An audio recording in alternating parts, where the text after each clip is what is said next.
From Hollywood, it's time now for... Johnny Dollar. This is Harry Branson at Philadelphia Mutual Life and Casualty Company. Oh, hello, Harry. What's with you? John, I have a case I'd like you to handle for us. It's somewhat unusual. Have you ever handed me one that wasn't completely screwy? I said unusual. And I said screwy. So now that we understand each other, what's it all about? Well, absolutely nothing yet. But I'm very apprehensive about one of our clients. Oh, Harry, you're the biggest worrywart I ever knew. What was that? I said, who is this client? Oh, Dr. Walter Merrill. Merrill? The scientist? That's right. Nobel Prize winner? The man who worked out the molecular orbital contraction something or other? Yes, that's the one. As I say, John, I'm worried. Well, who wouldn't be about him? I'll be right down to see you.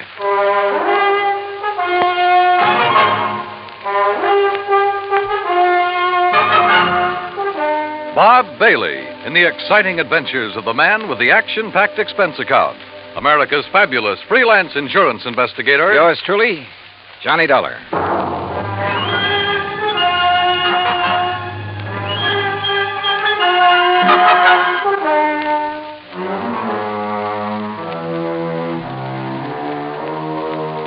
Expense account submitted by Special Investigator Johnny Dollar to the Philadelphia Mutual Life and Casualty Insurance Company in Philadelphia. Where else? Following is an account of expenses incurred during my investigation of the clever chemist matter. Expense of transportation and incidentals, Hartford to New York to Philadelphia. I didn't even stop to check my bag, but headed directly for the Philly Mutual building on Walnut Street. Harry Branson is a good insurance man, but a great worrier. Nonetheless, he'd given me some pretty important, too. And after all, what do we live for? There you are. Keep the change. Thanks, Doc. John, what took you so long? Oh, now, what's the matter, Harry? Forget to pay the rent on your office or just forgot the key? No, John, as a matter of fact, I have the key right... This is hardly the place for levity. Well, surely you haven't been waiting here on the sidewalk ever since you called me. No, I haven't, but by checking plane schedules, I was able to determine when you'd arrive almost to the minute, and not wanting to waste time taking you upstairs to the office. Pretty urgent matter, huh? For you should be here shortly. What? Well, now, usually I arrange these things myself, Harry. Yes, and how we pay of you. Oh, Harry, you touched me to the quick. Oh, now, please don't misunderstand me. I don't mean that there's ever anything really dishonest about You your don't? expense account. Well, It's only... you ought to. Believe me, I'll pad it to the hilt if I think I can get away with it. Anyway, the most important reason for engaging the car was so that you can leave immediate... Malaga? Yes, New Jersey. It's a... Oh, is that where Dr. Merrill is? Yes, as is his custom, he chooses to work in some isolated spot where he can't possibly be disturbed. He and his colleague, that is. Colleague? I always heard that he worked alone, freelance. And you heard right. However, he now has a Professor Theodore Nash with him. Nash? One of according to Dr. Merrill. Never heard of him. John, they're working together on what I'm sure is some top secret project. Oh? Oh, say, wait. Didn't Merrill have something to do with the early rocket experiments? Precisely. Which is why I suspect their present work may have something to do with the space satellite or intercontinental missiles or something of the sort. Yeah, possible. But what has all this got to do with you? Their insurance. Dr. Merrill has had a policy with us for some years. $25,000. Oh, and He took out a policy for $10,000. beneficiary? Nash made Dr. Merrill his beneficiary. Oh, well, that sort of thing is often done between men working together. Harry, you know that. Yes, so that if anything happens to one, the other will be financially able to carry on what they've started. Sure, right. Which is no doubt why Dr. Merrill changed the beneficiary of his policy to Theodore Nash. So, what's the worry? No sooner was the change made than I received a letter of protest from Dr. Merrill's daughter. Who's she? Mrs. Howard Harding. She and her husband live in West Philadelphia. He's a welder for an aviation company, I think. Well, what did she base her protest on, Harry? She claims her father must have been coerced into changing the policy. Oh, now, wait a minute. That sounds like the hungry relative who complains about being cut out of the will. It might. If Mrs. Harding weren't a perfectly well-balanced, intelligent, and I'm sure quite unselfish person, a completely... Is she good-looking? Well, yes. And real sweet to you? Yes, she is. Well, now, John, I don't know what you're trying to imply. They do it every time. John. Particularly when there's a bit of money involved. Good-looking insurance broker like you. And you're a bachelor, too, aren't you, Harry? Oh, John, you're pulling my leg. Oh, Harry. But then I guess we're all suckers for someone like that. That has nothing to do with it. I've had these hunches before, John, and they've always been right. Even you will have to admit that. Yeah, I'll confess that in the cases I've handled for you so far. Why don't you call up Dr. Merrill? I think the quaint old fellow would die rather than have a phone near enough to disturb him in his work. Oh, there's your rental car waiting at the curb. So off you go, John, and see what you can find out. Okay, Harry. It all sounds like a lot of nothing you're worried about, but as long as you're willing to pay for it. And I always did like South Jersey this time of year. I drove across the Delaware River Bridge into Jersey and headed for Route 45 to Westville, Woodbury, and finally Pittman, where I picked up Route 47. What Harry had said was true. These hunches of his had a remarkable way of panning out. And yet, who was I to complain? After a pleasant hour's drive through cranberry bog and farm country, through miles of orchards and the intoxicating odor of the peach blossoms, I pulled into the quiet little town of Malaga. Population, I'd say around 500. First stop, the post office. Dr. Merrill? Yeah, sure. You go back the way you came, about a mile, till you see the name Wampus Bung. Wampus what? Wampus means cat. Bung, bungalow. Wampus Bung. Yeah. Yeah, the doctor and the professor got the fourth cottage beyond it. White one with a fence around it. Yeah, good, thanks. And if you don't mind, you can take their mail out to them. They haven't been in to pick it up 4 or 5 days now. Oh, nothing wrong, is there? Well, who'd know? The way those two keep to themselves. Well, you'd think whatever they're working on was the atomic bomb. Yeah, well... Just to be sure, you let them know that you're at the gate now before you try to go through the fence. Oh, what's that supposed to mean? The professor sees you prowling around, he's liable to take a shot at you.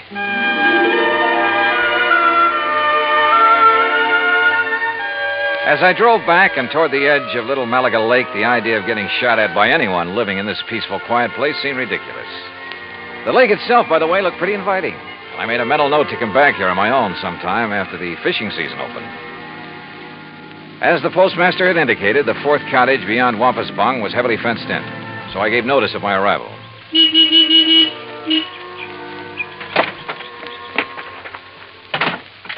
I'd barely left the car when the door of the little cottage opened. Yes? Who is it? Dr. Merrill? Oh, yes. My name is Dollar, sir. Johnny Dollar, insurance investigator. Harry Branson? Yes, sir, that's right. Harry Branson sent me down here to see you. Oh, come in. I'm most glad to see you. Please, come into the house. All right, thank you. Is, Professor Nash here? In the laboratory. But please As come he spoke, into the sliding house. door on the garage at the side of the house opened. A rather swarthy man stepped out, quickly closed the door, and threw a heavy bolt on it. Then looked over toward us suspiciously. Yes, because it's better that you and I talk in private, alone. Doctor, who is that? Oh, yes, Professor. If we have a visitor, why do you not bring him here where we can both speak to him? Oh, yes, of course. This is Mr. Johnny Dollar, Professor Theodore Nash. Mr. Dollar? How do, Professor? I'm from your insurance company. Just making a little routine checkup. Oh, fine. I'm very glad to see you. As a matter of fact, I wish to talk with you. How do you do? Now, come into the laboratory. Professor, do you think it wise? Oh, of course, Doctor. Since he is not a man of science, I'm sure there is no harm in his seeing it. And you have an experiment going, remember? But I wish to Mr. speak Dollar, to him alone. within these four walls, the genius of Dr. Merrill and my own poor efforts are creating things that will startle the world. Outside, the small building looked like an ordinary two-car garage, someone in need of paint and repair. But inside, it was immaculate and loaded with scientific equipment of all shapes and sorts and sizes. There were racks of test tubes, bottles of chemicals, beakers, a centrifuge, machines and apparatus I'd never seen before, that I imagine much of the world never dreamed of. And all of it as neat as a pin, not so much as a stirring rod out of place. Look, Doctor. The polymerization step is almost complete. Eh? Now, you must continue the molecular balance check immediately. Oh, yes. And you must both leave me. This must not be seen by anyone. Yeah, we understand, Doctor. We understand. I hope you will pardon me, Mr. Dollar. Yes, of course, Doctor. Oh, come, Mr. Dollar. Yes, I will lock the door. Yes. He does require privacy, doesn't he? Yes. Oh, hey, you're not going to bolt that door, are you? Oh, of course not.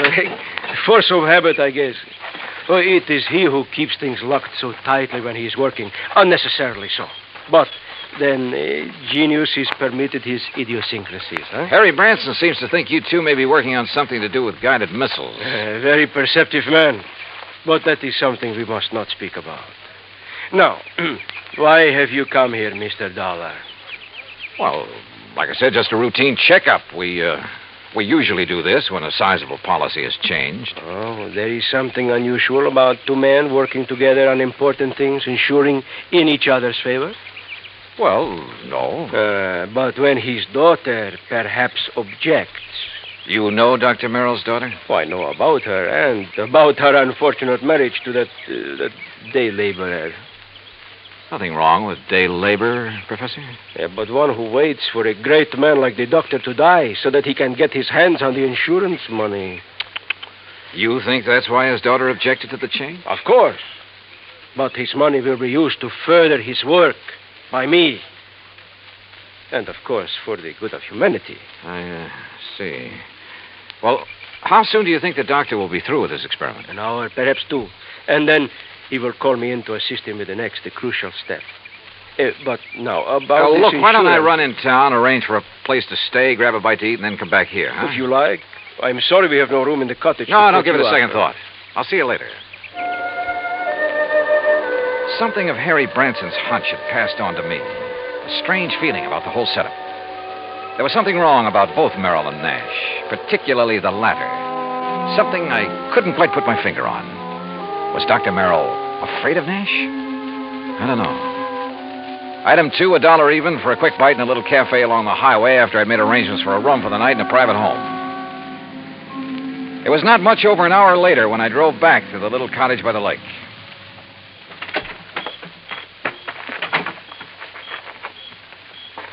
And then I heard it. Someone pounding on the door of the laboratory from the inside. Someone calling for help.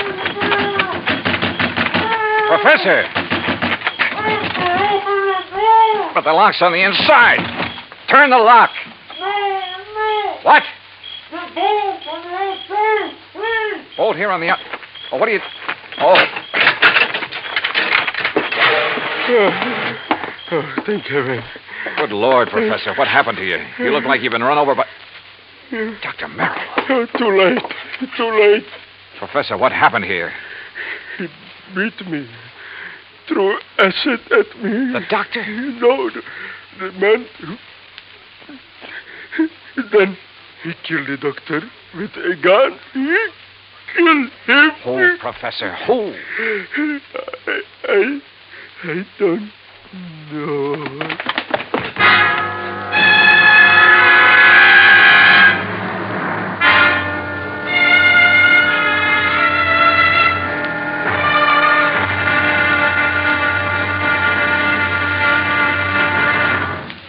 Now, Act Two of yours truly, Johnny Dollar and the Clever Chemist Matter.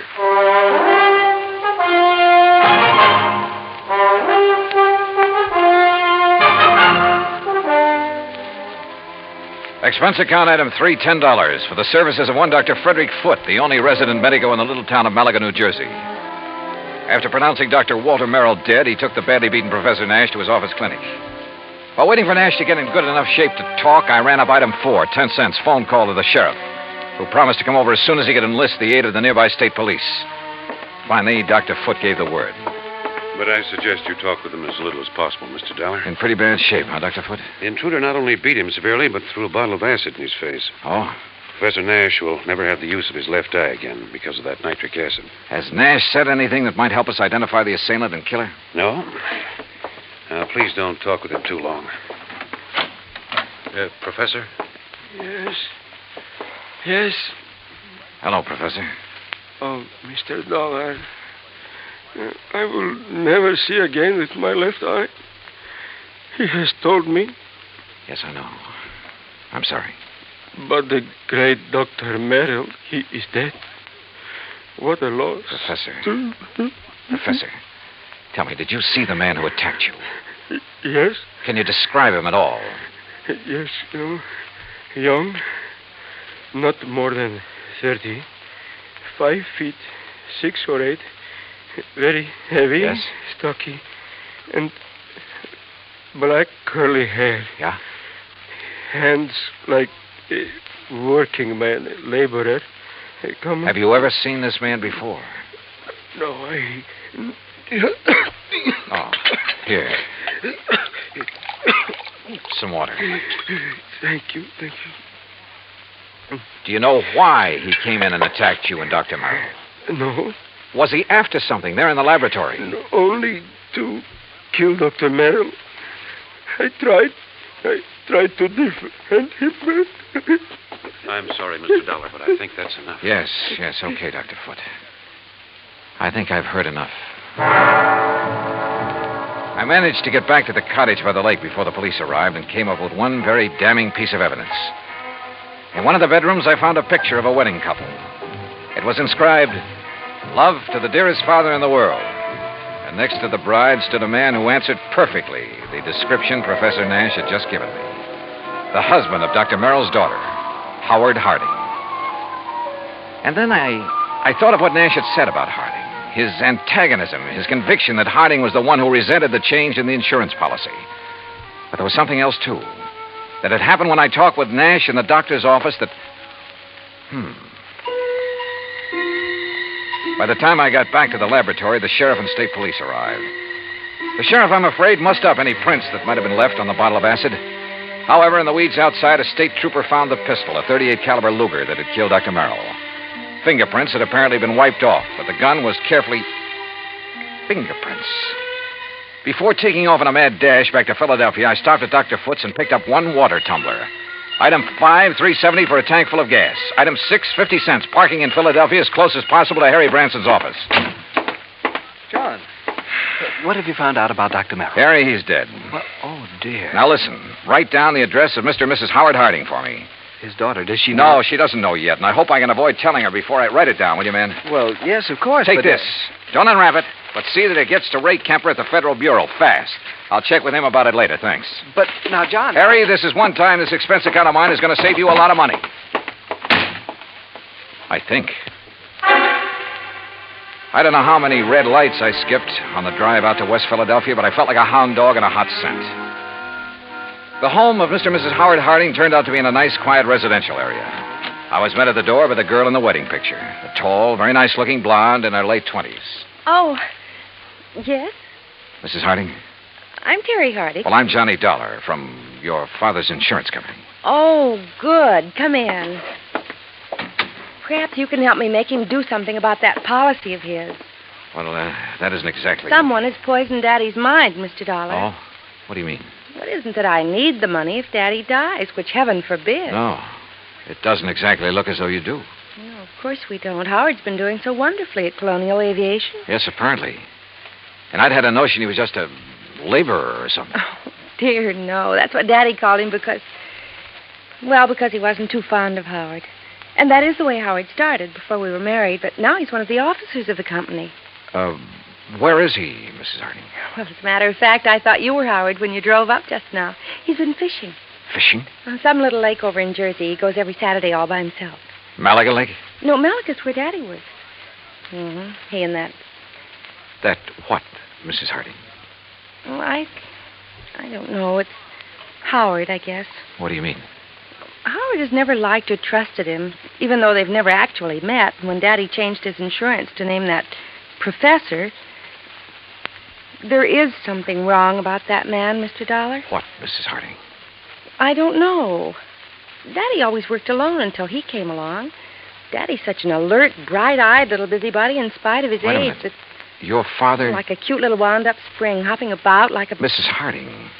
Yes? Mrs. Harding, when I saw your father... You've seen Daddy. Well, then you know what I mean. He was tired. Almost in a daze. He spoke with difficulty. Oh, no. You're mistaken. He chatters away like a jaybird. What is it, Mr. Dollar? Well, he must have been doped.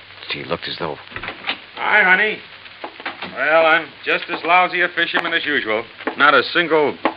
Oh, excuse me. Mr. Harding, just tell me one thing. Well, that depends. Who are you? Mr. Dollar's from the insurance company, darling. Not Johnny Dollar. Yeah, that's right. Well, I've certainly heard of you. Tell me... No, you tell me, Harding. Where have you been? Why, fishing. Where?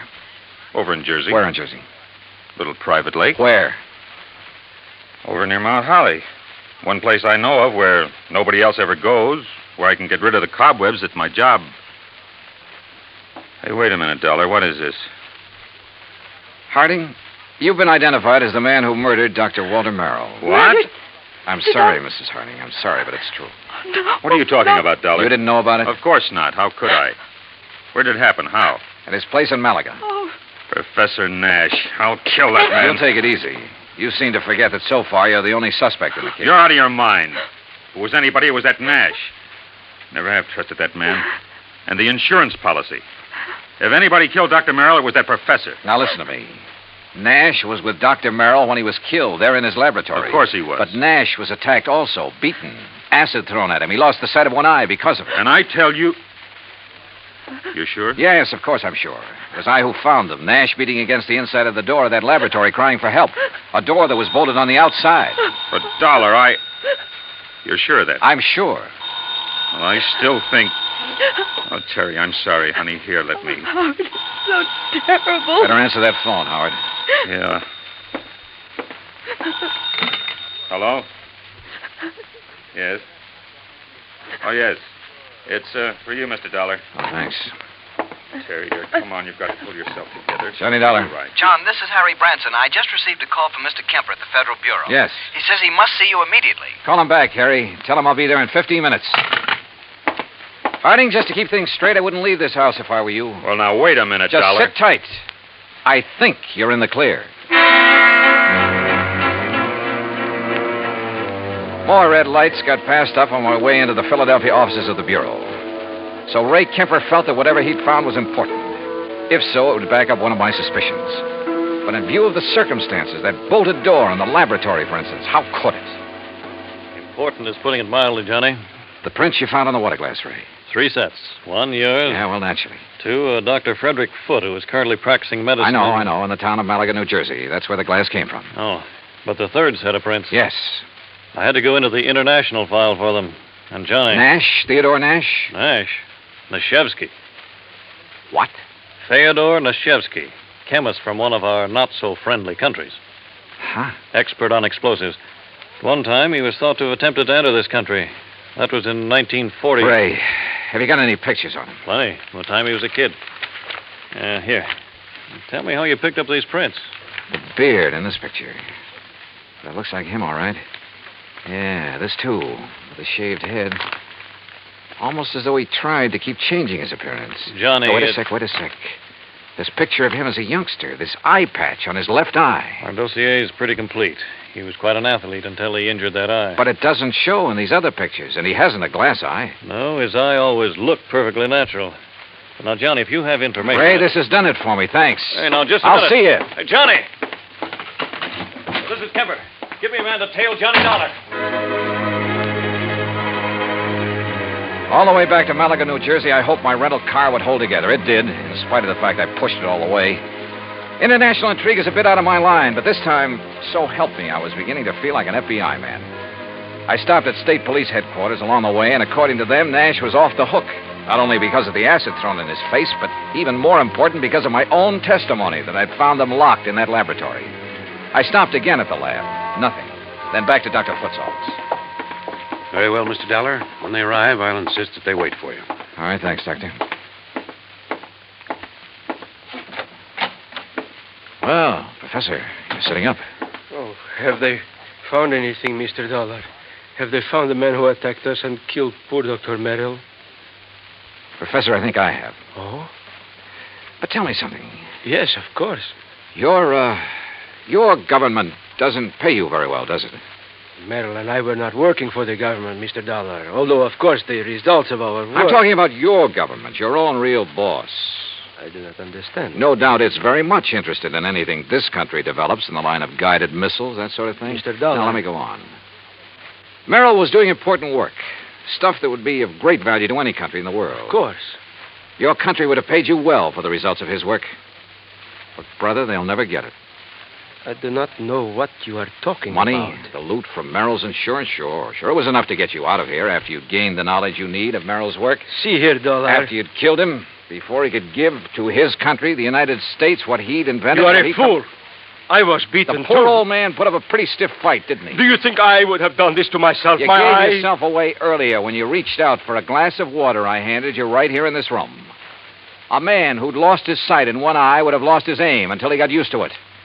Funny, though, it didn't come to me until You later. are mad. You haven't seen out of that left eye since you were a I kid. tell you, you are mad. And a little acid burn to make it look like somebody had thrown it at you would be well worth the alibi it gave you. Fyodor. That's right, Fyodor Nashevsky. Listen to me. You were the one who found us locked in, the door bolted from the outside. You found us. Yeah. Also the cord, the string you used to pull the bolt to. That you looped over the bolt and pulled after you got inside. You couldn't have. I dropped it in a vat of acid. Yeah. Thanks. I was bluffing. But I made a lucky guess. What? Oh, what a brain. Nashevsky, I'm sure glad you're not working on our side.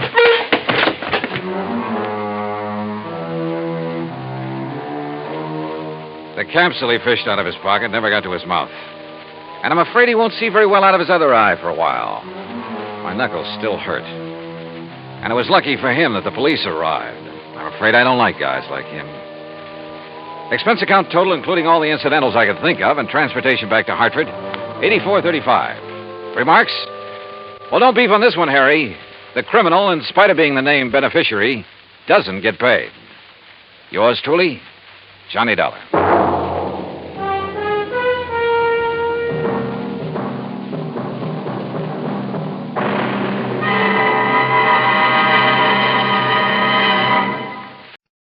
From Hollywood, it's time now for John Lund as Johnny Dollar. Dan Mates, you left word for me to call? Oh, Lieutenant, I've been trying to see you on this La Tourette thing. What's your connection, Dollar? I'm investigating for the National Underwriters. Oh, did you know Thompson? Yeah. Too bad. I'll be tied up till after lunch. You want to get together then? Anything I can do in the meantime? No, thanks. But enjoy the weather, Dollar. I don't think you'll enjoy the case. I'll see you in my office about 2. Right, Lieutenant.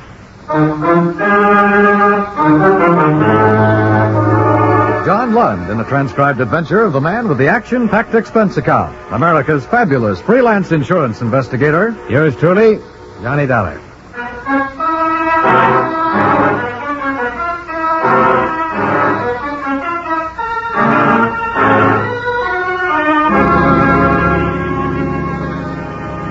Expense account submitted by Special Investigator Johnny Dollar to Home Office, National Underwriters, Hartford, Connecticut.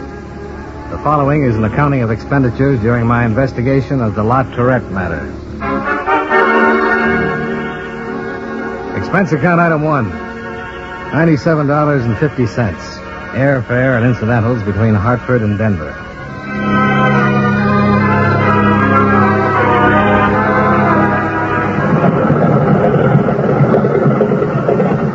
I arrived at 6:30 in the morning with a cold, sun-filled dawn. I reacquainted myself with the mile-high city at the airport restaurant, where I drank coffee and waited for my luggage. I'd been there once before on a case in 1947, but the Denver I saw this time was a great deal different. Bigger, filled out, bustling. Towns, like people, change. I arranged to rent a car from the Avis people and drove on into the city itself. There I checked in at the Cosmopolitan, showered and shaved, and waited until 9 o'clock before I rang Bessie Thompson's room. Who? Johnny Dollar, Bessie. Oh, you're here? Yeah, as a matter of fact, in the same hotel. Same case Tommy was working on? Yeah. Be careful, Johnny. Everybody seems to die who has anything to do with it. Why don't I buy you some ham and eggs? Why not? Expense account item 2. $4 and... No, I guess not.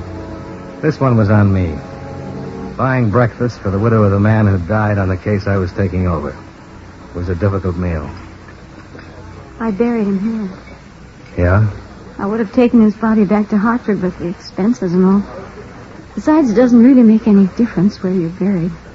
The ground was frozen here, too. I hear they have to use jackhammers to What dig happens it. now, Bessie? I haven't anything to stay around here for. I guess I'll go home. Try and get a plane out sometime today. Maybe that'll be better. I'm 32 now. I'm still attractive. I suppose some man will come along. Even men. Bessie, what is this? You tell me what it is. The coroner said that Tommy might have been drunk, that he wandered out on the highway, and that the driver of the car that hit him could have done it and not even known it. I know Tommy drank, but not like that. Or did he? What do you mean? You were with him for 3 weeks in Omaha last year. When he was away from home, from me, Johnny, was he... I mean, did he drink a lot and get around? I never saw him do anything like that, Bessie. Honest? Honest. Don't lie to me now. He was in love with you, Bessie, and he didn't care who knew it. Don't torment yourself with thoughts like that. We're awful that way, aren't we? I mean, women. I think you're wonderful that way, too. Thanks.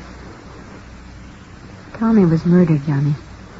It couldn't have been a hit-and-run accident. Bessie, And they aren't doing anything about it. They haven't found out a thing. Oh, easy, honey. They're working on it.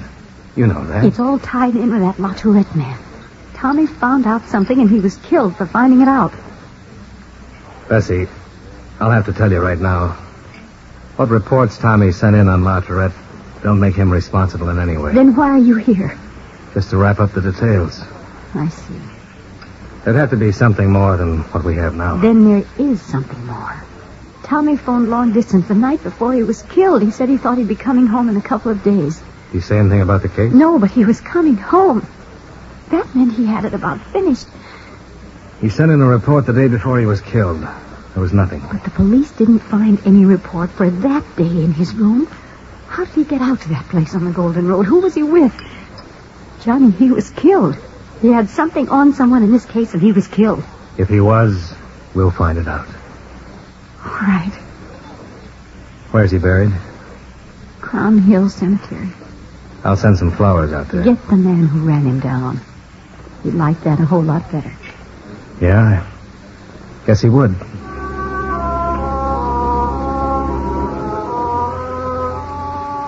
I suppose I was trying to tell her in the gentlest way I knew that men do go out to taverns and drink, that occasionally they do drink too much, and that it was entirely possible that Tommy Thompson had been killed as reported, and not for any information or investigating connected with Frank La Tourette. When I met and talked with Lieutenant Mapes at 2 o'clock, he confirmed this. Here's the report from our arson man. Uh-huh. And this is from homicide. Uh-huh. You can take those copies with you if you like. Had them made up for you. Thank you very much, Lieutenant. The fire was reported by a passerby about 2 o'clock last Wednesday morning. By the time the trucks got there, the whole bookstore was in flames. When they broke in, they found Mrs. La Tourette's body. She'd suffocated in the smoke. Her husband said she'd been there working on the books. Uh-huh. There was no evidence that her death was anything but accidental. And in the opinion of our arson man, the fire was caused by her cigarette. She fell asleep working in the office, and the place caught fire. But your man Thompson probably sent you all this, didn't he? Yeah, the fire policy had to be investigated. Now, as far as Thompson's death goes, we're looking for a hit-and-run artist. The people who operate the tavern out there said he absolutely was not in there that night. Mm-hmm. At any rate, we'll have to go on that assumption because we haven't been able to dig up anyone who can say he was there that night. The tavern people could be lying. Thompson could have gone in there, gotten himself loaded, and walked out in front of a car. They'd be in license trouble if that happened.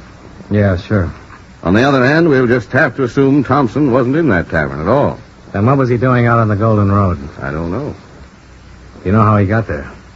I haven't found that out either. Still checking the cab companies. He might have been with someone? Well, he might have. I don't know that either, Dollar.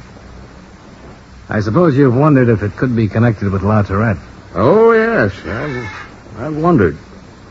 When a man in the same business dies like that, you're bound to wonder. But wondering about things is one of our hazards, Dollar. Well, you have it all right there. Since La Tourette stands to collect about $80,000 fire damages and $17,000 on his wife's death, he's been gone into twice now. Your man Thompson did a lot of it, and we did a lot of it. Yeah. Now, the night of the fire, La Tourette was bowling over at a place on Glen Arm. 17 witnesses saw him there. He's in good financial shape, doesn't owe anybody a dime. The neighbors tell us he's always had a nice home life. He has a boy who plays football in one of our high schools. So, why look at La Tourette anymore? Yeah. But your man Thompson was killed looking into it. Is that it? That's it, Lieutenant. Thompson's wife's in town. She buried him yesterday, and she's pretty broken up. Sure she is. I talked to her at the funeral. Her husband died hard and cold out on a lonely road, and we say he was drunk and got in front of a car. But in spite of the questions we were just tossing around about how he got out there on the Golden Road and what he was doing there, it still looks like a hit and run on a drunk.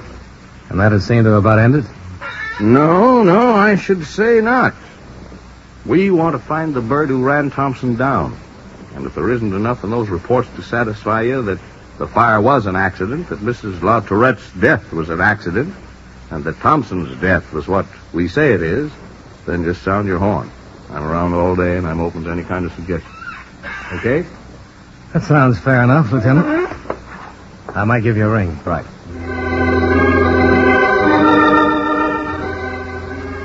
I spent the rest of the day in my hotel room going over the bulky envelope of police reports. I compared them with information Thompson had forwarded to the office before he'd been killed. No matter how you looked at it, the whole business was a story of tragedy, of violence and death.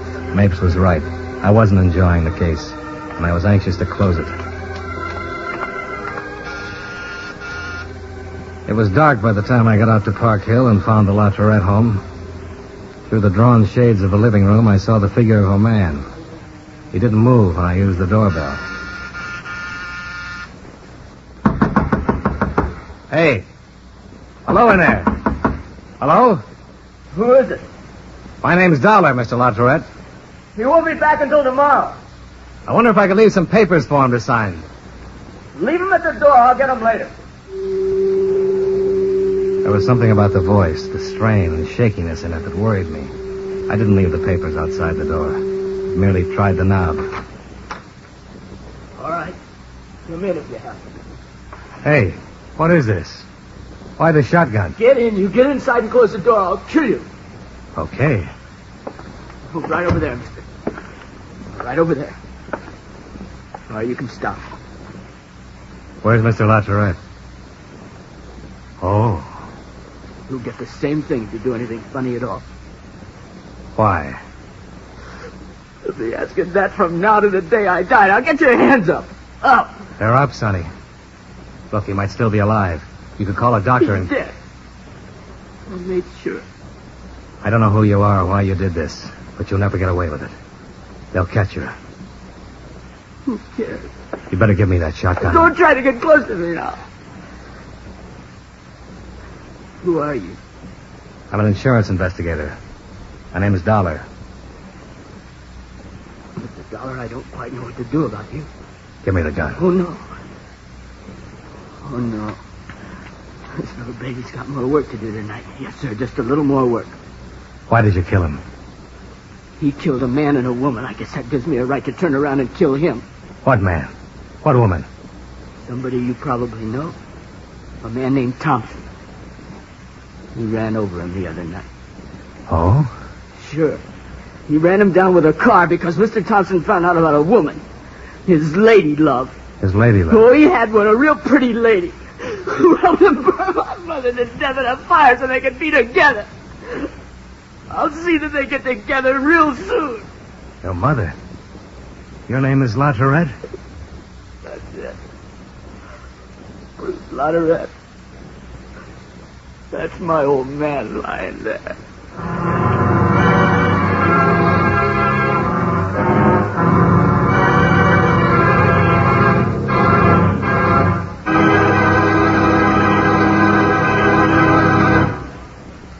Bruce La Tourette was young, and he was obviously out of his head with fear. But in spite of it, he held on to the shotgun. Turn around. Look, Bruce, this won't do you any good. You can't get away with a thing like this. Turn around now, turn around, go on. If you're going to shoot me the way you did him, you're going to have to work on it a little harder. I won't turn around and die that way. I don't want to shoot you. You haven't done anything to me. Now I told you to turn around and do it. He didn't do anything to you either, but you shot him. He killed my mother. He couldn't have killed her. The police checked him. The police don't know about Evelyn. Nobody knows about Evelyn but me. She burned the store down, and he might as well have done it. Evelyn? Evelyn who? I'm going to kill her, too. And I'll shoot you if you don't stop right where you are. I don't want to, but I will. That's better. Now stay there. Bruce. Bruce!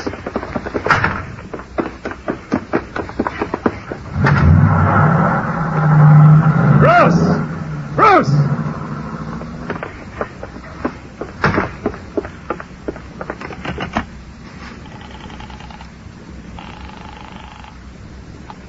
Operator. Give me the police. Hurry.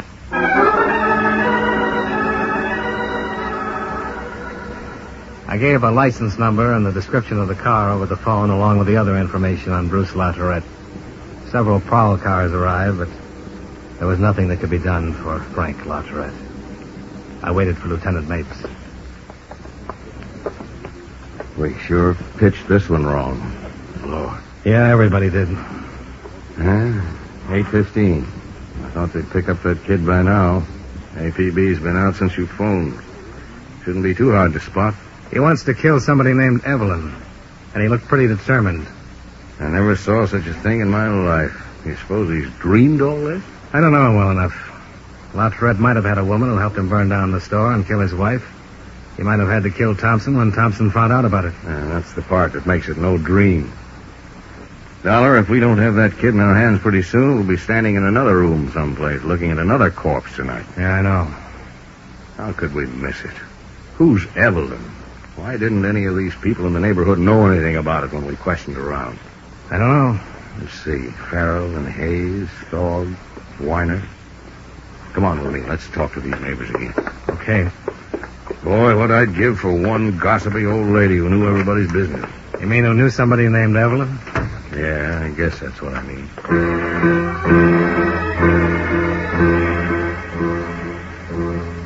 An hour of questioning in the neighborhood revealed no one who had any knowledge of Frank Latourette's association with a woman whose first name was Evelyn. Bruce Latourette seemed to have completely disappeared somewhere within the city. However, at 10:15, a young girl walked into police headquarters and asked to see Lieutenant Mapes. I was in the office when she was ushered in. What's your name, miss? Dorothy Kelly. This is Mr. Dollar. I'm Lieutenant Mapes. How do you do? At the desk, they said you had some information about Bruce Latourette. Is that right? What will you do to him? Try and stop him from killing another person. He's already killed his father. Yes, I know. I heard it on the newscast at 9 o'clock. Want to sit down? Thank you. You know Bruce? Yes, we go to school together. Mm-hmm. I don't know exactly how to tell you this. It isn't easy, I mean. I've heard Bruce talk about it ever since his mother was killed in a fire last week. Maybe I shouldn't have come down here at all. Well, if it'll help us stop him from killing someone else, you did the right thing. Do you know where Bruce is, Dorothy? No, honest, I don't know that. I'd tell you if I knew. What has Bruce been talking about, Dorothy? Well, he was pretty upset about his mother's death. He took it pretty hard. Yeah, sure. He was out of school all last week, and then when he came back this week, we had lunch together one day. He hardly ate anything, just sort of sat there staring out, you know? Mm-hmm. Did he say anything? Not at first. He used to talk to me all the time. I mean, we're pretty good friends. Oh, gosh, if my mother knew I was mixed up in this... We'll talk to your mother, Dorothy. Go on. Well, Bruce was sitting there, and all of a sudden he said, they killed her. I thought he was crazy. I said, who killed her? And he said that his father and somebody named Evelyn killed her. He said that Evelyn set fire to the store and that his mother couldn't get out. He said his father'd been seeing Evelyn for a long time. Mm-hmm. And he also said something about telling all this to a man named Thompson and that Thompson was killed, too. Did he tell you who Evelyn was? No, sir. Did he say where she lived? No. Did he mention her last name? Gosh, I don't remember. I think he just called her Evelyn. Nothing else about her? No, sir. Oh, wait. What? She teaches skiing. What? Well, he said he met her once with his father when he was skiing. She's a ski instructor somewhere. Does that help you any? It might.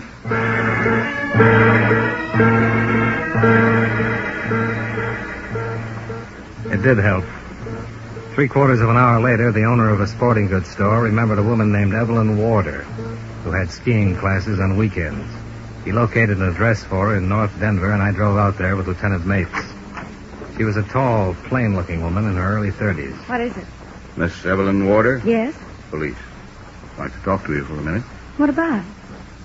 May we come in? Well, yes. You know a man named Frank LaTourette? No, why? His son shot him to death tonight. Do you know him? Miss Warder? No. Why are you here telling me this? Don't you know? No, I don't know. I have no idea. I was there right after Mr. LaTourette was killed. His son said he was going to kill a woman named Evelyn. He's still loose. What are you doing, talking to everyone named Evelyn? You going down? If you didn't know LaTourette, you don't have anything to worry about. If you're lying to us, you're liable to get killed. He came by because we thought you might be the one he's after. We don't have a lot of time. I don't know anyone named LaTourette. And you're okay. Sorry to have bothered you. That's all right. Good night. Good night. Night.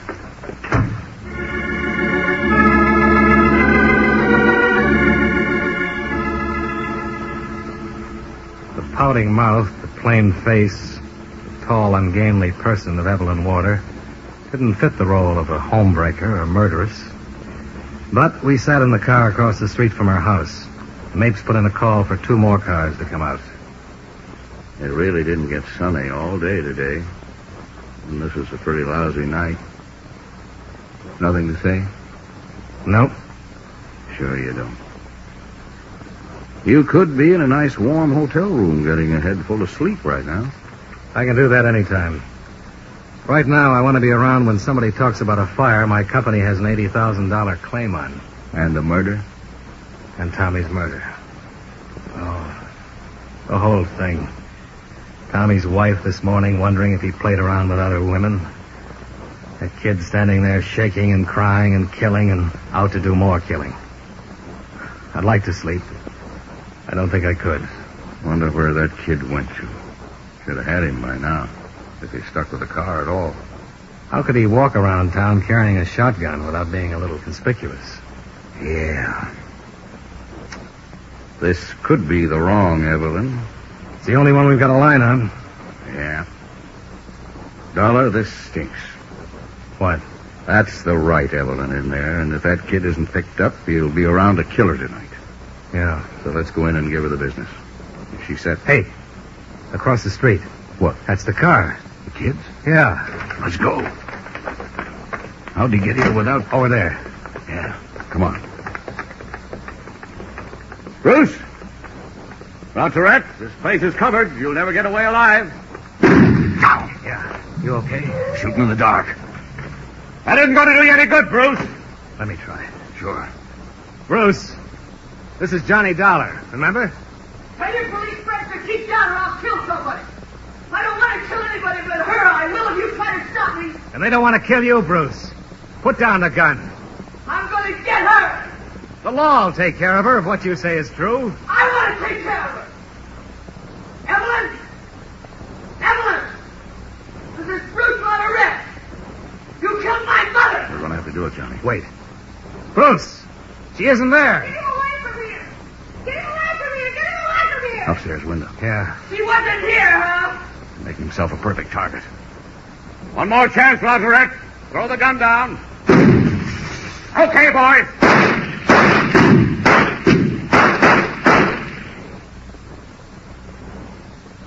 Well, that did it. Yeah.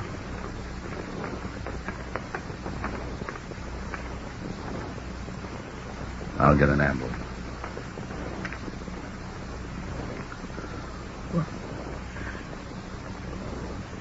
Why didn't they let me get her? Take it easy. They'll get her.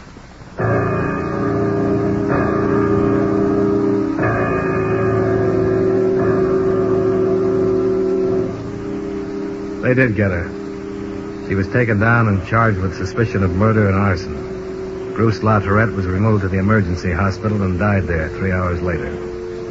I was in his office when Lieutenant Mapes had a stenographer take a confession from Evelyn Warder. All right, Miss Warder. I met Frank 3 years ago skiing. He asked me to have dinner with him one night in town. Later, he'd see me every now and then. It was his idea. Killing his wife? That? No, that was mine. You figured out how to do it? Yes, why? You mind telling us about it? I knew she worked on the books in the store at night. I had a key to the store. I just went in there and saw she was sleeping and started a fire. How? Wastebasket. I knew the smoke, and that little office would do the rest. Had you ever met her before? Oh, no. You never talked to her at all? No. Did he? I mean, about a divorce? He said he did, but I know he didn't. He didn't want to divorce her for me. So you killed her? I guess I did.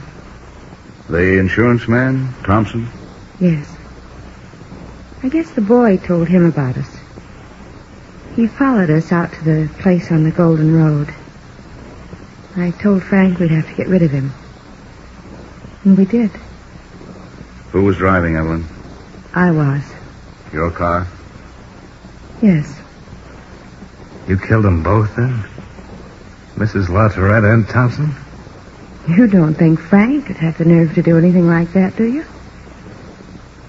I don't know why I went for him. I really didn't, I guess.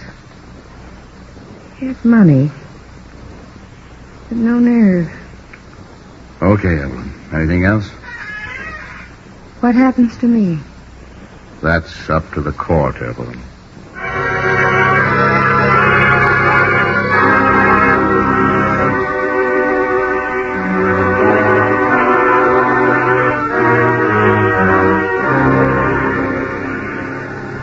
Expense account item 3, $12, hotel and board. Item 4, $12.50, car rental. Item 5, same as item 1, plane fare back home. Expense account total, $219.50. Yours truly, Johnny Dollar.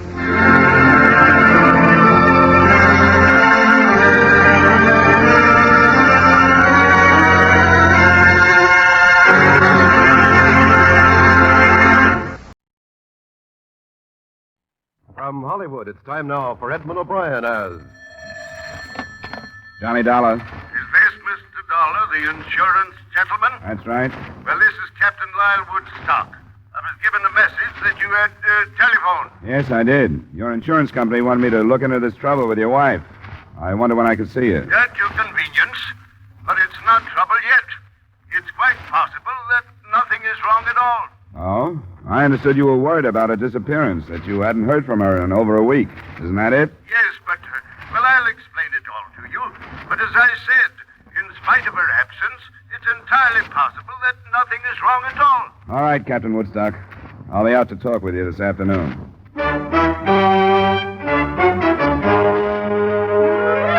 Edmund O'Brien in another adventure of the man with the action-packed expense account, America's fabulous freelance insurance investigator. Yours truly, Johnny Dollar.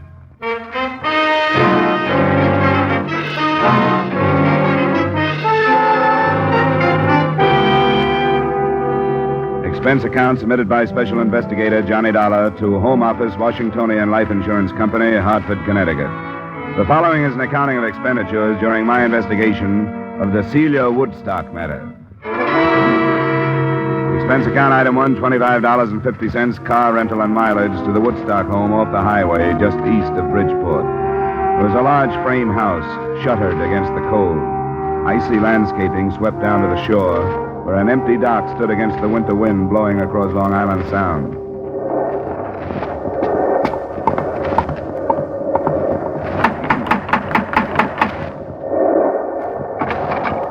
Captain Lyle Woodstock, please. Yes, you are Mr. Dollar? That's right. Come inside. Thanks. I am Captain Woodstock. Nice of you to come out. Nasty wind, isn't it? Well, it wasn't blowing like this in Hartford. Quite often windy here in the Sound. I'm afraid you'll have to leave your coat here. That's fine. I discharged the servants, all of them. Couldn't stomach their attitudes since Celia's departure. Come along. We'll talk in the library. How did you happen to turn to your insurance company, Mr. Woodstock? Yes, it would seem unusual, wouldn't it? It seems unusual that they would bother with it, unless they thought she'd met with bodily harm. But you told me you don't think so. Yeah, after you, Mr. Dollar. Thanks. I'm afraid I was guilty of a certain amount of deception when I spoke to Mr. At the Washingtonian Company? Miller, Sam Miller. Yes, Mr. Miller. Through a delicate choice of words, I'm afraid I intimated that I was frightened for Celia's very life. Sit down. Why the deception? Well, naturally, to interest them in the situation and with a purpose, Mr. Dollar. Couldn't you afford to hire a private detective? My good man, I've wasted a considerable amount of money doing just that. It was from the stumbling idiot that I received the news of Celia's disappearance. He was following her? He had been for a month, until he lost her. I'd entertained certain suspicions about Celia. What's this investigator's name? Slater. Mr. David Slater. He was recommended as the best in Bridgeport. Considering his dismal failure, you surely understand why I felt it necessary to turn to someone else. My insurance company struck me as a wise choice, since there's a large policy on her life. All right. I'll talk to this later. Now, will you give me everything you can on your wife? Description, so on? Yes, they're on the table. I brought out a few photos. Brunette. Yeah. How old? 27. That one was snapped on Doctor's Cave Beach on Jamaica. Striking woman, isn't she? Yeah. This one was taken while we were anchored off Hilo last summer. You get around. Travel has its advantages, Mr. Dollar. Your boat? Yes, 64-foot schooner in dry dock at the moment. As a matter of fact, I met Celia because on an impulse, I put into Pia del Cuesta instead of Acapulco. And it seemed that she, too, wanted to travel. Where do you think she's traveling now? I haven't the faintest idea. I started to tell you I'd been troubled by a certain suspicion. She was in seeing entirely too much of a young doctor in Bridgeport. His name is Masterson, Dr. Charles Masterson. You think he could have had something to do with her disappearance? Is that what you mean? No, I shouldn't like to say. I believe that she is a quite perfect physical specimen, yet she visited this doctor fellow at least 3 times a week. Mm-hmm. Anything else? As a matter of fact, yes. We were in Acapulco 2 years ago. Anchored off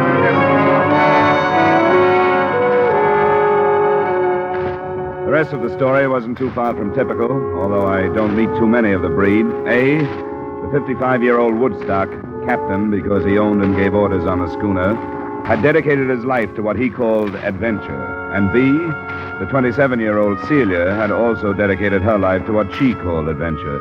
The results were a number of voyages, and finally, Celia Woodstock's disappearance. Except for the doctor, I didn't learn what had gone on between.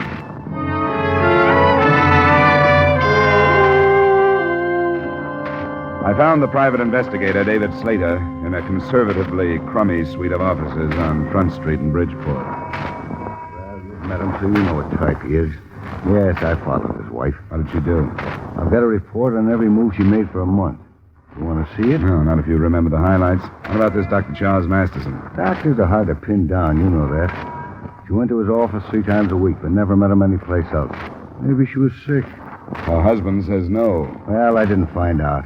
I couldn't have talked to the doctor without letting out who I was. He had a nurse who quit the day before I left the case. You didn't talk to her? I was going to, but after I left, I didn't. Why should I? Do you know who she is, where I can find her? Yeah. Her name is Janet Squire. She went to work in a Red Cross blood collection center up on Union. Good, thanks. Now, what about the day she dropped out of sight? Was there anything special? Sure, there was something special, or I wouldn't have lost her. I'm no rookie in this business. She bought a ticket to New York City on the 345. So did I. I got in the same car she did. I didn't see her, but I figured she was powdering her nose or something. Then when she didn't show before the train left, I went through the rest of the cars. But I never picked her up after that. She knew you were tailing her, huh? She must have. Must have got on the car and then right off. That and the money she drew out of the bank makes me think she was running out on old Woodstock and nothing else. No money was mentioned to me. That's funny. Woodstock knew about it. $2,000 the morning she left. I wonder what else the old renegade is holding out on me. The phone call she made? No, you didn't say anything about any phone calls? Well, she made quite a few from public booths. I finally got into one next to her. I couldn't get the number, but she talked to somebody named Sprague. Didn't say much but the name, and then asked, "Where do you want me to meet you?" When she was answered, she said, "All right, I'll let you know when everything is arranged." And that's all. Well, that's enough for me. If he thinks he's got a free wife chaser in me, he's mistaken. You going to drop it? Sure, if that's the way it is. I gave up that kind of work a long time ago. I don't like it.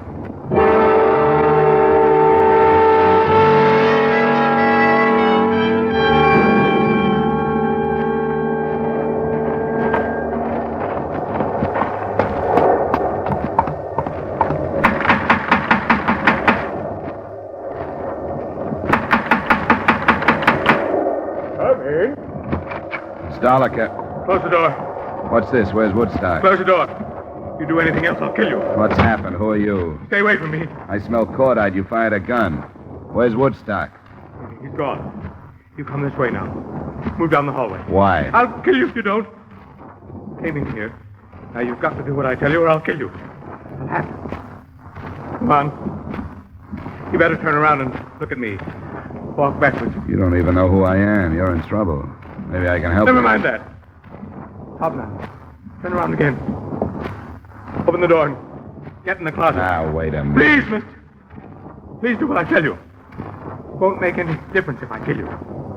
Maybe I'd have more of a chance if I did. But I won't if you don't make me. Okay. Now, close the door. I heard him open and close some nearby doors, and shortly after that, the front door closed. Then I started kicking my way out. The paneling was heavy, and it caused a torn trouser leg and a scraped shin before I made it.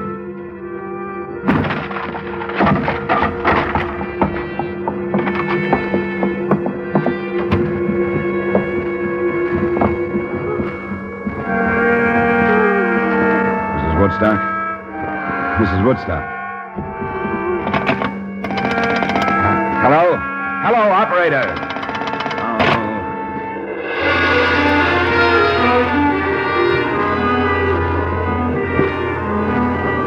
He'd given himself some more time by pulling out the phone wires, but it took less than 5 minutes for me to cover some 200 yards to the nearest neighbor, explain myself, and get through to the Bridgeport police. A short time after that, I met Homicide Lieutenant Al Jester, and with him watched 2 ambulance attendants start Mrs. Woodstock toward the hospital. What's the condition, boys? Can you tell? It's bad, Lieutenant. Her right lung. No chance of a statement? We'll do what we can, Lieutenant. Well, I guess it depends on her, how hard or easy this thing is going to be. Yeah, but better not count on him. I've been disappointed too often. What else did Slater tell you? That's about all. She'd drawn $2,000 the day he lost her on the train. He said he'd heard her talking on the phone to somebody named Sprague about where to meet him and about some arrangements of some kind. Now, what about Slater? Is he clean? Well, if he isn't, he's careful and he stays out of trouble. I guess the worst thing I can say about him is that he does a lot of divorce snooping. Why? I just wondered. I had no reason not to believe his story. He said as far as he was concerned, the girl was running out on her husband. The more I saw of it, the more it looked that way to me, too. And I came out here to drop the case, and it blew up in my face. The man he described, could he have been this Sprague? Well, he could have. I didn't ask him. He was half crazy. If he was Sprague and I'd thrown the name at him, I'm afraid he'd have killed me. He was that bad. Can you describe the gun? Yeah. Cheap revolver, nickel-plated, short barrel, .32 caliber. You sure of that? Well, I guess a smart lawyer could keep me from swearing it was a .32, but it was. I'll take that. I got only one definite thing out of him. He said Woodstock was gone. That's all he'd say. Then he put me in the closet. I didn't hear him drive away. I was kicking up some noise getting through that door.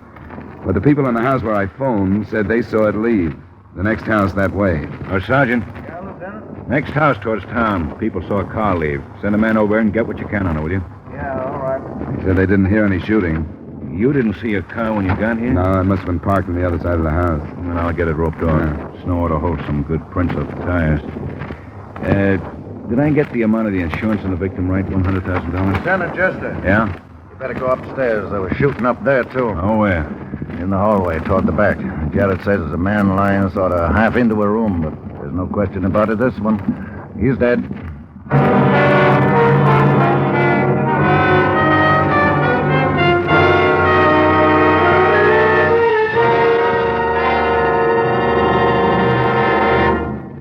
A little gloomy, Lieutenant, but I don't want to handle any of the light switches. Right back there. Oh, yeah. I see. Woodstock. Let me see. Huh? So it is. Get some light on in the room. The shutters are all closed. Push the switch for something that won't hurt Prince. Yes, sir. Car key ought to do it. Shot from behind. Here's a gun on the floor, Lieutenant. That guy told you Woodstock had gone, darling. He couldn't have been more right, could he? Oh, I guess not. Well, let's get out of here until the photographers show up. Neither the photographers nor the fingerprint men, nor a thorough search of the house resulted in any progress. By the end of that first day, the description of the man I'd tangled with had been broadcast along with a possible description of the car he was driving. The police had also put out a futile search on the single name Sprague. And Celia Woodstock hadn't died, but she hadn't regained consciousness either, or shown any signs of recovery. I took a hotel room in Bridgeport that night where I'd be called if and when anything happened. Nothing did.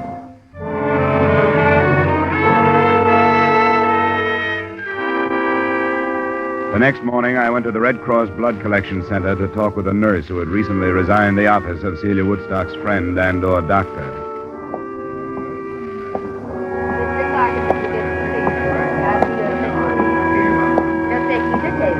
I'd come in with my mind tossing motives for murder around, motives of personal greed and selfishness and hate.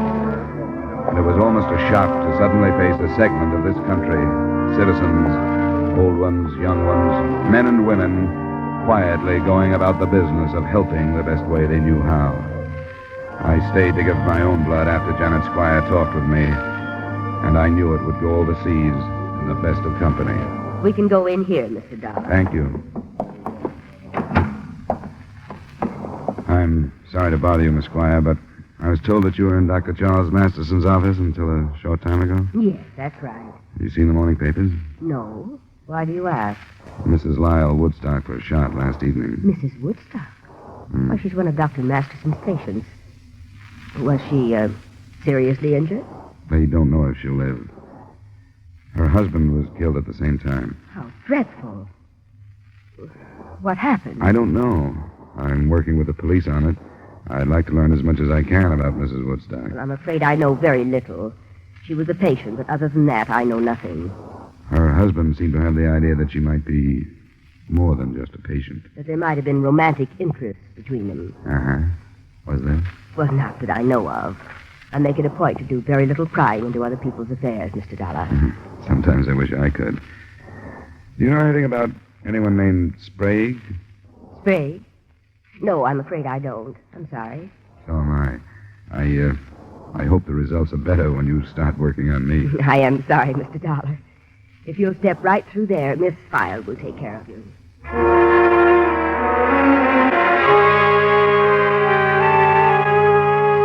A telephone check with Lieutenant Jester about an hour later added nothing. He'd been in communication with Mexican authorities, but they were unable to come up with any leads on Celia Woodstock, or even proof that she'd been in the Acapulco vicinity 2 years ago when Woodstock had told me he'd married her. Homicide men were searching the captain's schooner, and they were still working on the name Sprague. I played my last card and went to see Dr. Masterson. I read about it. Tragic. But, Mr. Dollar, I'm sure you realize why my name mustn't be dragged into it. It won't be if it doesn't belong there, Doctor. Why, there was absolutely no basis for his suspicions. Whatever made him say anything like that? He had a detective following her. He had an idea she came to your office too often. Then why didn't he talk to her? He did. She said something about a sinus condition and heat treatments. That's precisely the truth. I resent your attitude, Mr. Dollar. That puts us on a par. Your attitude doesn't set so well with me. Keeping your name out of this case isn't as important as clearing it up, no matter what you think. But I know nothing about it. You must have talked to the woman. As often as she was here, you must have become fairly well acquainted. No better acquainted than with most of my patients. Well, I don't ask for any more. What did she talk about? Why, the conversations were unimportant. She talked about her travels. They'd come here from Florida to have some work done on their yacht. She talk about her husband? Yes, occasionally. General things. Like what? I realized that he was much older than she was, but that she was quite satisfied with their marriage and their life together. That's what makes his suspicions of me so ridiculous. She was happy with him. Never anything about unhappiness, about leaving him? No, they were planning on a trip to South America in a few months. Dr. Masterson, did she ever mention anyone named Sprague? Sprague? Yeah, Sprague. This is one of the strangest things that's happened to me in a long time. Why? She went to pieces because of that name. Completely and helplessly to pieces. Just before she stopped coming for treatment. What happened? The last visit she made, the afternoon about a week ago. Someone telephoned and asked for a Mrs. Emil Sprague. My nurse and receptionist called in and asked if Mrs. Sprague could answer the phone.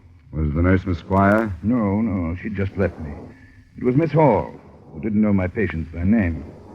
But when Mrs. Woodstock heard the name Sprague, she went into hysterics. I gave her a sedative. When she was calmed, I wanted to ask her about what had happened. But, well, I didn't. There was something about her that begged me not to. I decided to wait until she came back. But she never did. Well, it's Emil Sprague now. I'm sorry I was hesitant, Mr. Dollar.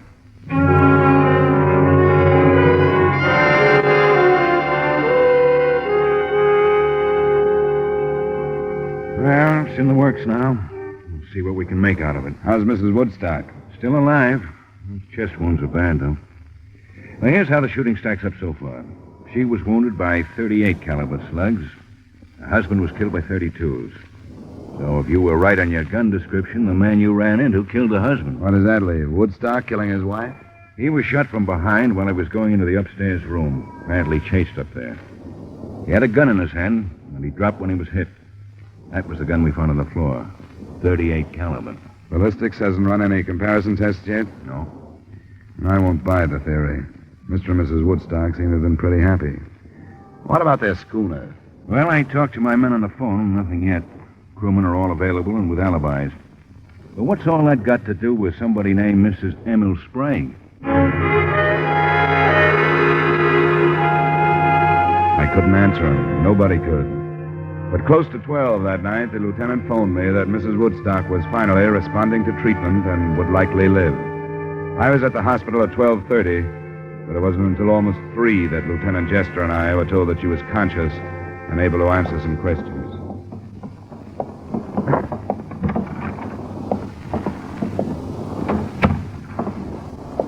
Good morning, Miss Woodstock.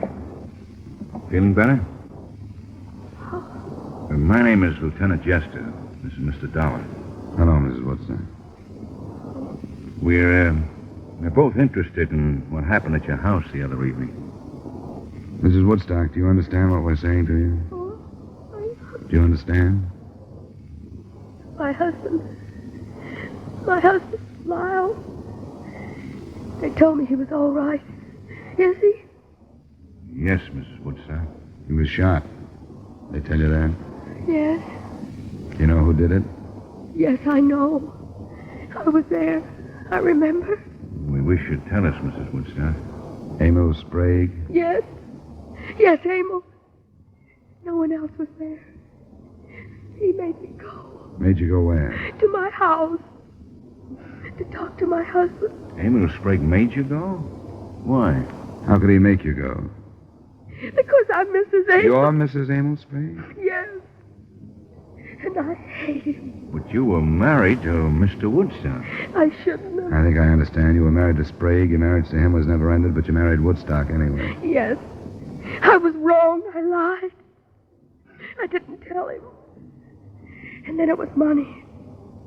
He wanted money. Sprague did? Yes. I didn't know where he was. Mexico. I had to get away. And I married my husband. That's all that matters. I'm afraid it isn't. Sprague followed you here. From Florida. I begged him not to. The $2,000 you drew from your bank? I gave it to him. Mm-hmm. But it wasn't enough. He made me stay with him. And made me go with him for some more money.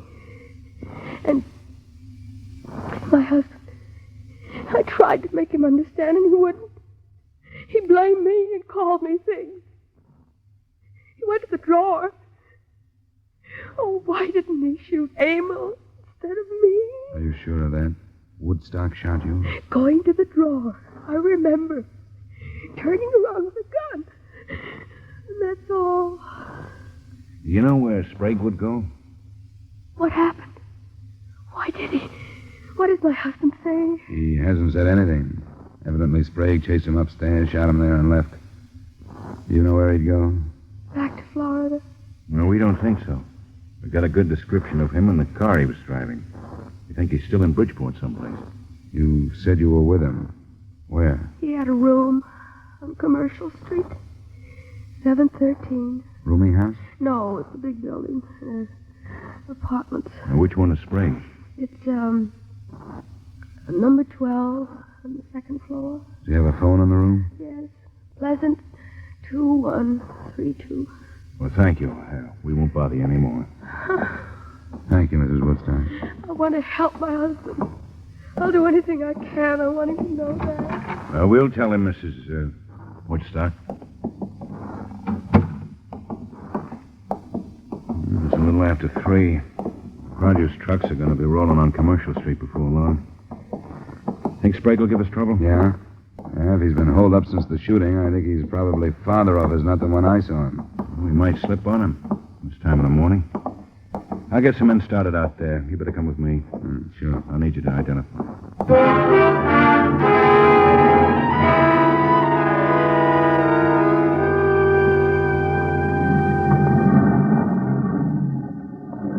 Lieutenant. Men should be set in the back of the building. All right, Sergeant. You'll go in with me. Don and I took a look at the floor. It's that corner one up there. There's a door to another room right across from his, so we want to keep him from firing if we can. We didn't warn anybody because we want to keep it quiet. Hope it stays that way. All right, Sergeant. Let's go across. Good luck. Lieutenant, the window. He's onto it. We'd better go on across. He's onto it. He's been watching at the window. I saw him move. The devil. Well, you better see what you can do on the phone then, Dollar. The phone? We thought if you couldn't catch him off guard, we'd try and talk him out. There's a payphone in the hallway.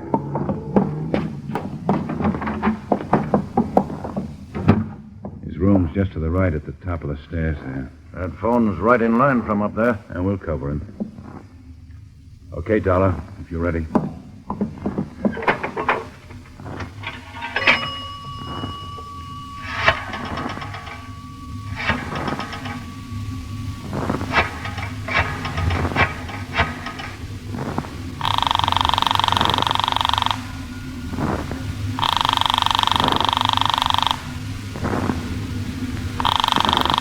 He won't answer. It's ringing. I can hear it upstairs. He'll do something with it. Hello? Hello, Sprague? Yeah? We just got a complete statement from Mrs. Woodstock. You blackmailed the works. She's alive? Yeah, and she's going to make it. I thought she was dead. I saw her fall. I killed him because I thought she was dead. If I'd known, I wouldn't have killed him. I should have found out. You should have done a lot of things. What we want you to do right now is to give yourself up without any trouble. Every door in the building is covered by police. You won't get out if you try. We want you to come out of your room and down the stairs with your hands out where we can see them. You understand that? Are you listening to me? Come on, Sprague. Come on out and make it... Stairs, look out. Get down, Dollar. Stay there, Sergeant.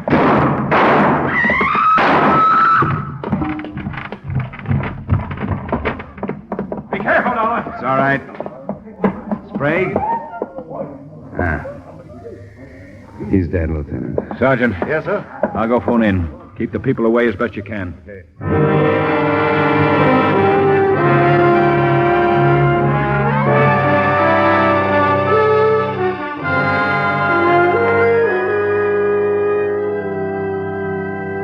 Expense account item 2, $45, miscellaneous, hotel, meals, etc. Expense account total, $73.60. Remarks? I understand the lawyers for the Woodstock estate are already measuring ways and means to cut the bigamous wife out of the estate. I don't think the Washingtonian Company has a chance of doing the same with the insurance money. Yours truly, Johnny Dollar.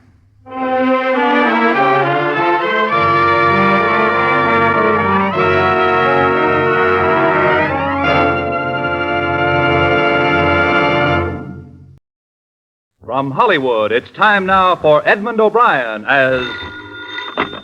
Johnny Dollar. This is Edward Whiteman, Mr. Dollar. I understand that Mr. Soderberry's death brought you here. Yes, thanks for calling back. I tried to locate the constable, Fred Remen, I believe his name is. Yes. I haven't found him, so I thought I'd talk with you. You were riding with Mr. Soderberry when he was killed, is that right? Yes, I was. I'll do everything I can to help you. And as a matter of fact, I just left Constable Remen. Oh? Where is he? I'd like to see him. He thinks he's found the place from which the shots were fired. The roof of Goodwin's store. I left him there less than 5 minutes ago. If you'll meet me in front of your hotel, I'll show you. Thanks, Mr. Whiteman. I'll be down right away.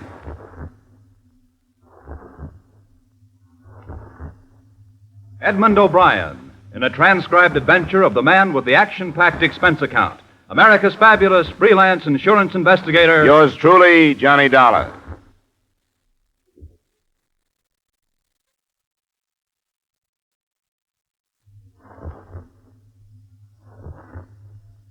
Expense account submitted by Special Investigator Johnny Dollar to Home Office, Britannia Life Insurance Company, Hartford, Connecticut. The following is an accounting of expenditures during my investigation of the Soderberry, Maine matter.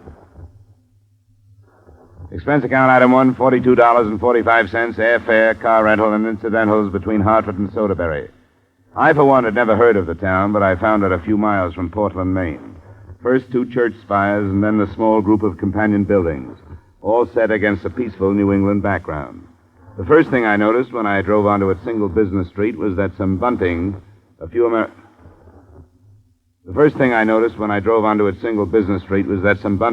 American flags were still standing, reminders of the ceremony during which its leading citizen, Gordon Soderberry, had been murdered. His personal secretary and assistant, Edward Whiteman, gave me the details after I met him in front of my hotel. The ceremony? Oh, yes, you wouldn't have noticed entering town from the east. You didn't know about the factory? No, I hadn't heard. New one? No, Mr. Soderberry... No, Mr. Soderberry built it during the first year of World War II. He won some subcontracts from the shipbuilders and hoped to bring new wealth to the town. The ceremony was arranged this morning because it reopened. No, it could hardly have been called happy even before the tragedy. Oh? The town wasn't in favor of the factory? Definitely not. We cross over here. These people are settled in their ways. The factory changed things. Outside men came in to work, married local girls, and took them away. The farmers in the section lost the free labor of their sons to wages and had to hire older men. I can see how it would upset a place like this. You think somebody could have been incensed enough over the reopening to have killed Mr. Soderberry? I have no idea. I thought I should mention the feeling of the town. He and I were in the first of 3 cars driving to the factory. We were in the rear seat. Suddenly, he stiffened. He made this sound that... Well, I couldn't describe it. I didn't know what had happened. I don't think I heard the shots. He slumped forward. It was all over. This is Goodwin's store here. Where was the car? As closely as I can recall, it was directly in front. Straight out from here. Of course, the chauffeur stopped as soon as he realized what had happened. That'd be about up there, near the wagon. It was a limousine, I hear. That's pretty close shooting. Were the windows up or down? And they were down. Open, that is. How do you get up on the roof of the store? Well, there's stairs in the rear. Fred! Oh, Constable Runnan! Yes? Who's that? Ed Whiteman. There's a man here who's been sent up from Connecticut to see you. Wants to ask you some questions. I have to go back to the office. All right. What can I do for you? Why did you pick this roof as the place where the shooting was done? Because Mr. Soderberry's auto was just in front. And none of the others, 3 or 4 doors either side, have stairs to them. That's good enough. Even resting a rifle barrel on the false front would be some pretty fancy shooting. There have been some fair riflemen in the section for a good number of years now, if you know your history. I've been proud of their shooting at some of the matches we've had, but I can't say I'm so proud now. Do you have any idea where to start? There's been a man in my mind. Ben Sutherland. He had a 16-year-old son killed by a bandsaw when the factory was open before. And now he's got another, young Ben. He'll reach 16 next week.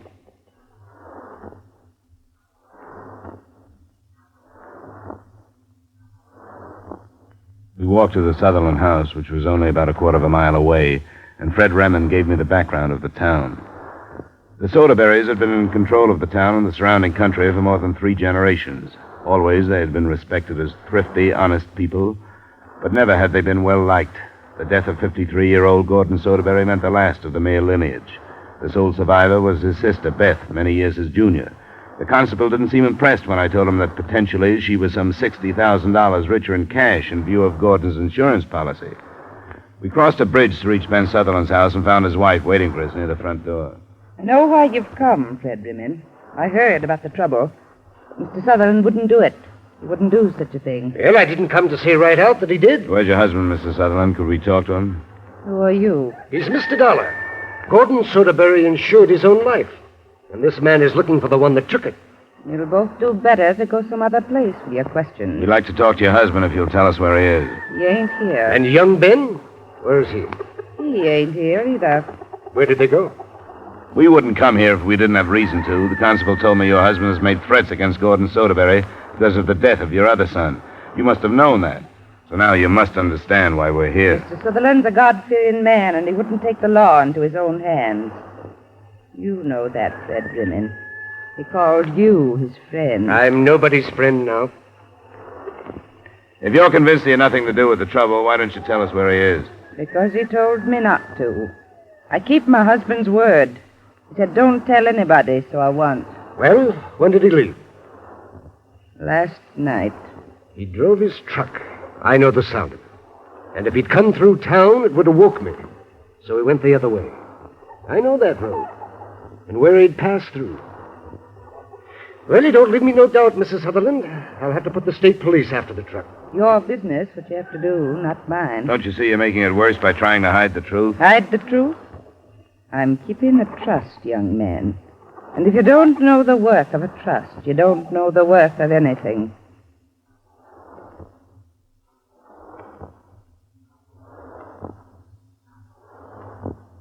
I went back with Constable Remond to his house where he lived alone and which doubled as an office.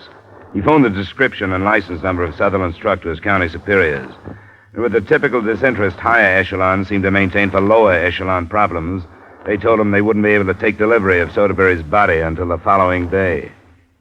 That left us with no better than a vague promise as to when we'd get such vital points as the caliber of the murder weapon, the entry angle of the fatal bullet, and the distance from which it was fired. Remond left me and went to talk with some of the townspeople, and that evening, soon after dusk, I went to the Soderberry home, hoping that his sister Beth would be in condition to receive me.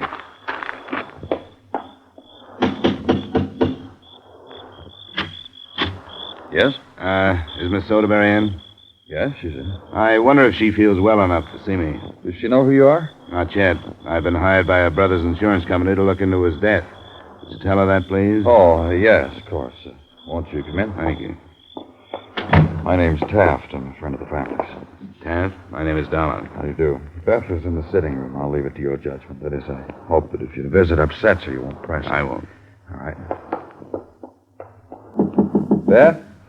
Yes, come in, Lawrence. Well, who was... Oh, This is Mr. Dollar. He's from the insurance company. I see. Please, sit down. Thanks. I don't believe I quite understand, Mr. Dollar. I'm an insurance investigator. Oh, well, of course. But, then would you prefer that we talked in privacy? Well, I leave that up to you, Miss Soderberry. I think Mr. Taft has stayed out of a sense of duty. No, I haven't. But at least this will give you a chance to leave for a bit, Lawrence. I'll be all right. All right, Beth. I probably should run home for a while. All right. And thank you ever so much, Lawrence. You've been terribly helpful. I'll phone you in an hour. Good evening, Mr. Dollar. Good night, Mr. Taft.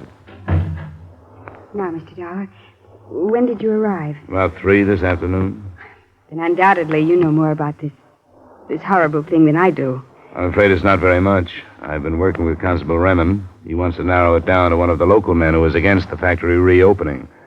But from what I've learned, it refuses to be narrowed very much on that basis. Yes, I'm afraid you're quite right. My brother was not famous for making friends.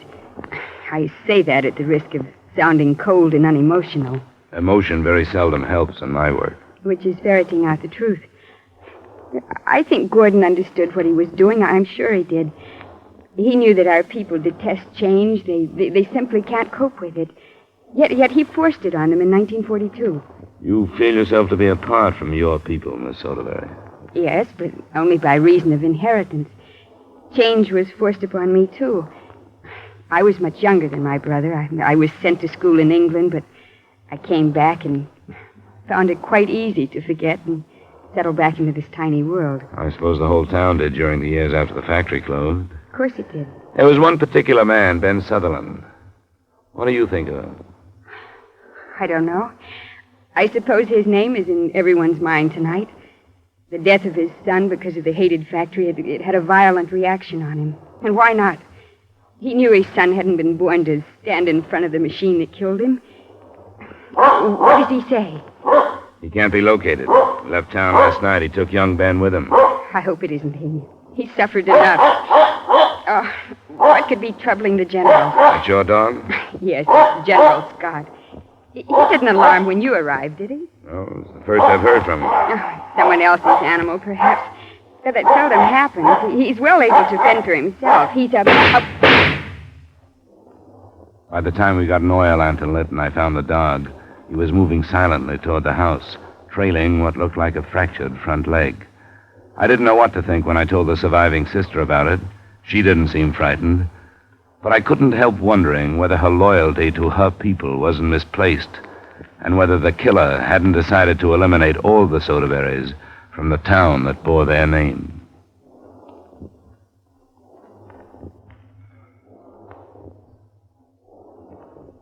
I phoned Constable Remen as soon as I got back into the house, but it was a needless call.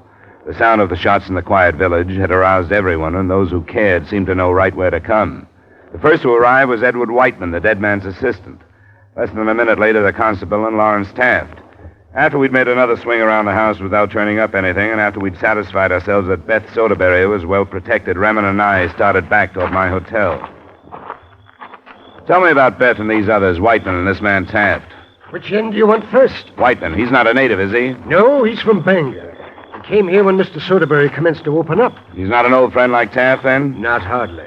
Lawrence Taft was orphaned a good deal back. His folks died in a fire. Mr. Soderberry took him in, sent him to school in Brunswick. Taft helped him with the factory last time. He made a smart man out of him, but I wouldn't say a happy one. How come? Unless folks leave town and never come back, they're all mixed up. When they're twixt and between, like Taft is, it ain't natural. That's pretty much what Beth told me. She and him have been sort of thick off and on. Well, I'll cut across here. You got your directions straight? Yeah. Where was Lawrence Taft this morning, Constable? You mean when the trouble broke out? That's right. With Miss Beth, most likely. Why? I guess we can check that, then. You aren't thinking he killed Mr. Soderberry, are you? I don't want anything to slip by us. You don't know us, people. We pay what we owe if it takes all our life. The debt that was between them two was thicker than blood. Lawrence Taft would have killed himself before he would have killed Mr. Soderberry. You know them better than I do. That's the truth. I'll see you in the morning. I hope you sleep well.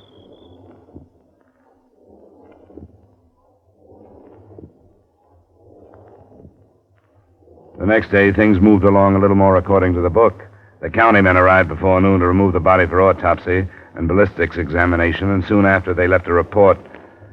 The county men arrived before noon to remove the body for autopsy and ballistics examination, and soon after they left, a report came in from the state police. Ben Sutherland and his truck had been spotted leaving a town 5 miles away. A car escorted him to Soderberry, and the constable and I were at his house when he arrived. Oh, Ben! Whatever happened to you?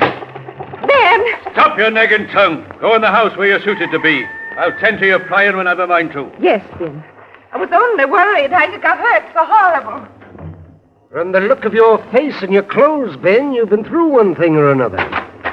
Who might you be? My name is Dollar. I'm an insurance investigator. He's come to help me defend the laws of the state, Ben. And it's true, Fed, that Mr. Soderberry was shot and killed. That's true. When did you hear about it, Mr. Sutherland? Those men that stopped me, they told me. They told me you wanted to talk to me about it, Fed. That's true.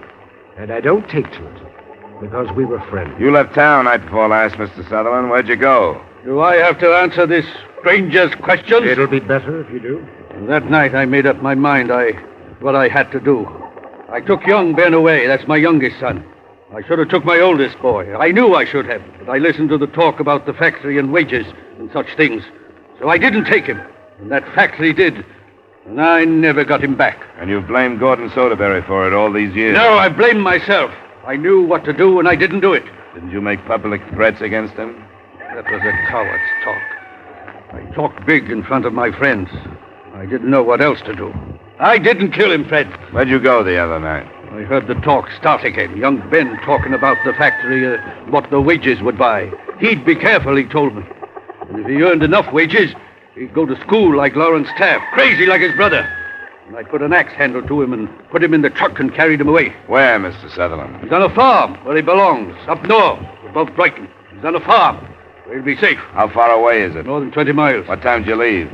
After 9 o'clock. You got there before midnight, then? We slept in the truck. I left him with Alex Turner, son of. Then you had time to drive back here before the factory... ceremony started. I went to Brighton.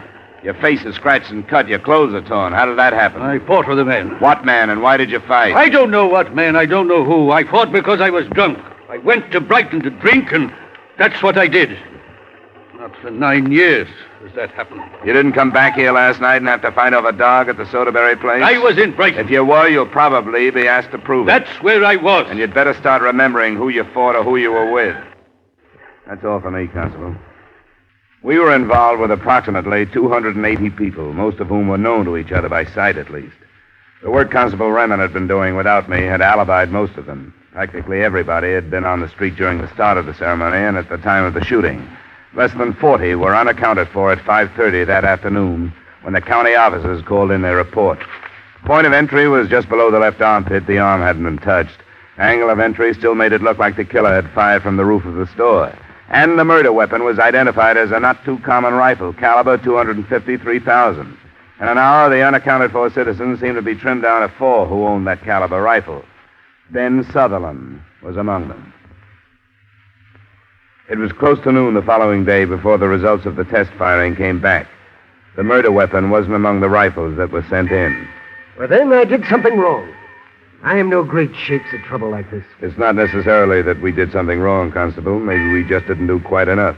One of those 253,000s got away from us. A man's rifle is no secret here. He's proud of it. What kind of rifle did Gordon Soderberry own? Why? The townspeople hated the factory. That's the motive we've given them. But none of them owned the murder weapon. Not even poor Ben Sutherland, with a stronger motive than anyone else. Unless he could have bought a rifle with just this in mind and kept it hidden. I don't know. We'll work on that, too. But for now, let's look at the people we've neglected. Edward Whiteman can't be involved because he was sitting next to the victim. You tell me Lawrence Taft is clear. He wouldn't ever kill Mr. Soderberry. Then the sister. She seems to belong more to the town than to the family. She didn't approve of what her brother was doing. I can't hold a thing like that in my mind. We don't kill our kin here. There are some that have. Will you do this for me? Will you get the 3 of them in here and keep them for an hour? Well, how would I keep them? I don't know. Write up a statement for them to sign, something about the ballistics reports. You can spend some time over them. Then ask the sister to go into detail about what she's going to do with the factory. I'll try to take less than an hour. I ain't saying I can do it word for word, but I'll try. And if you'll write that statement, I'll be obliged. I ain't so good with a pencil. It took me somewhat less than an hour, and what I found didn't make sense for a while. A rifle, well hidden beneath some torn clothes in a closet. The rifle's caliber matched that of the weapon that had killed Gordon Soderberry. I reached his home soon after his sister did. Why, yes, he's here, Mr. Dollar. How much do you know what lay behind the trouble the other morning? I beg your pardon? If you know who killed your brother, you'd better clear your skirts. 2 people are going to tear up any lies you tell. Mr. Dollar, if you know, please tell me. Lawrence Taft. Oh, no. No, he didn't. Why do you say that? You better say that first line again. Oh, no. No, he didn't. Why do you say that? We've pretty much cleared the whole town of the murder. You can't do that without having something left over. Oh, but you're wrong. Lawrence wouldn't kill my brother. That's what I've been told. But would you react the same way if Edward Whiteman was dead and I told you Taft had killed him? I'm sorry. I don't... Lawrence, come here. I'm here, Ben. But listen. It isn't true. It isn't true, is it? I heard what you said, Mr. Dollar. What reason would you have to say anything like that? I just left your house. In it, I found a rifle and some clothing that was torn by the dog last night when you evidently came back to overhear what I said to Beth. Lawrence. You didn't have any reason to kill Gordon Soderberry, did you? No, I didn't. But you hated Whiteman, didn't you? What reason would I... The factory, for one. You were important last time, but you were left out the other morning, isn't that right? Oh, always the factory. What difference did it make to you, Lawrence? Fremen told me you people always paid your debts. Maybe that was it. That an outsider came in and forced him out so he couldn't prove himself. Maybe he was afraid Whiteman would force him out of your life, too. I don't know. Lawrence, you didn't think that I... Yes. You did try to kill Edward Whiteman, didn't you? Yes. And Gordon Soderberry was killed by mistake. Yes. Lawrence, no. I didn't mean to. I know I'm weak and I'm mixed up. I don't know where I belong, but I knew he couldn't stay here. Whiteman was taking my place, and I knew people were laughing at me because I failed. I did try to kill him. Thought it was for you. Lawrence. I didn't know until later. Later I found out. Later, found out it was Gordon. It was dead. Gordon. I owe him everything. Everything.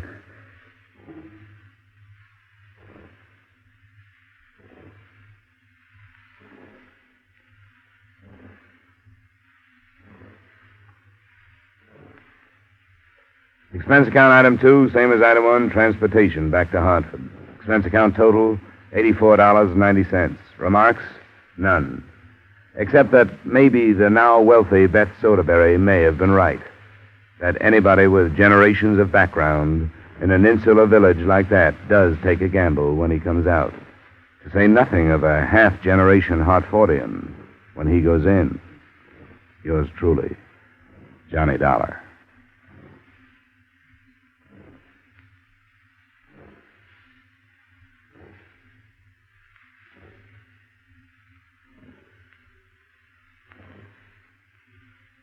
Yours truly, Johnny Dollar, stars Edmund O'Brien in the title role and is written by Gil Dowd with music by Wilbur Hatch. Edmund O'Brien can soon be seen in the Paramount Pictures production Warpath. Featured in tonight's cast were Robert North, Howard McNear, Virginia Gregg, Larry Thor, Sammy Hill, Herb Butterfield, and David Light. Yours truly, Johnny Dollar, was transcribed in Hollywood by Jaime Del Valle. This is Bob Lamont inviting you to join us next week at this time when Edmund O'Brien returns as... Yours truly, Johnny Dollar.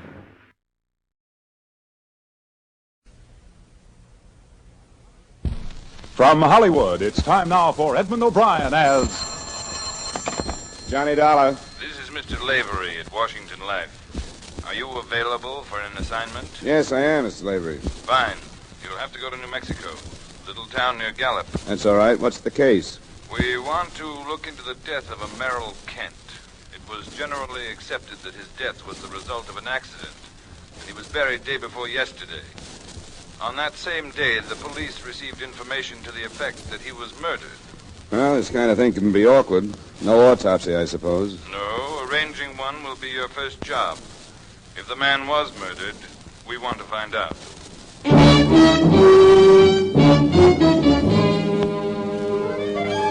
Edmund O'Brien in a transcribed adventure of the man with the action-packed expense account, America's fabulous freelance insurance investigator. Yours truly, Johnny Dollar.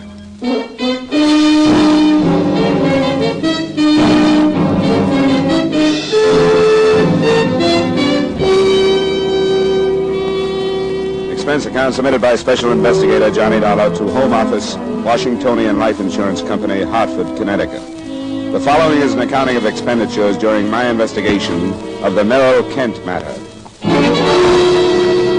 Expense account item 1, $145, transportation via air, train, and finally rented car from Hartford to Fort Scott, New Mexico, which is a small village where the law is attended by a deputy sheriff named York. After I checked into a hotel, I met him in his cubbyhole of an office. Well, I don't know what to think about the darn thing. Get everything all settled, and then some blame fool riles it up again. Was it a local phone call? Local? Yeah. Oh, a month ago, I could have found out who made it just by asking the operator. Used to have their finger on everything in town, but we got a dial system now. I didn't recognize her voice because she was, tricking it up. What did she say? She called while the funeral was going on, you know. Yeah, I understood that. Yeah, she said something from the Bible and that she couldn't stay silent while the good man's body was being submitted to the grave, as she put it. Then she said she wasn't sure enough to accuse anybody out in the open, but that she thought Mr. Kent had been murdered. No more than that? Didn't she name anybody? No, she just hung up. Yeah, isn't much to start from, is it? No. You know, I knew Kent. He was a good horseman, but better ones have been killed the same way. See, the horse falls and the rider's foot slips through the stirrup. Then when the horse gets up, he panics with this thing stuck there and dragging at him. He doesn't have to run 100 yards, and the man's dead. Well, Kent's horse must have run 3 miles. How do you know that? Well, the way he was blowing when he got back to the ranch. He dragged Kent all the way home, you know. But you don't know where it happened, huh? No. Kent bred horses and was out all the time exercising them, so it could have happened any place. I just say the man had some hard luck. He's dead and buried, and as far as I'm concerned, that should be the end of it. Yeah, you're probably right. The insurance company has a sizable investment to protect if they can. They want an autopsy, so I guess we'll have to have one. Well, how do you figure on working that out? I know the widow won't okay one, and some survivor has to in this state. Have you talked to her about this? No, but she's been through enough as it is. Why should I want to open it up again? You'd think she'd want to know if her husband was murdered or not. She doesn't know anything about the phone call. She doesn't? I didn't think it was worth telling her about. I'm afraid you'll have to be told, but I'll spare you the trouble. In a small town like this, I know it's tough. Yeah, that's right, it is. Who was the doctor that was called, the one that signed the death certificate? His name's Snyder. Yeah, thanks. Where's his office? It's in his house down on Elm Street, 2nd Street just past the hotel. I'll find it. Thanks again, Sheriff. Sorry I have to stir things up. I'll do it as quietly as I can.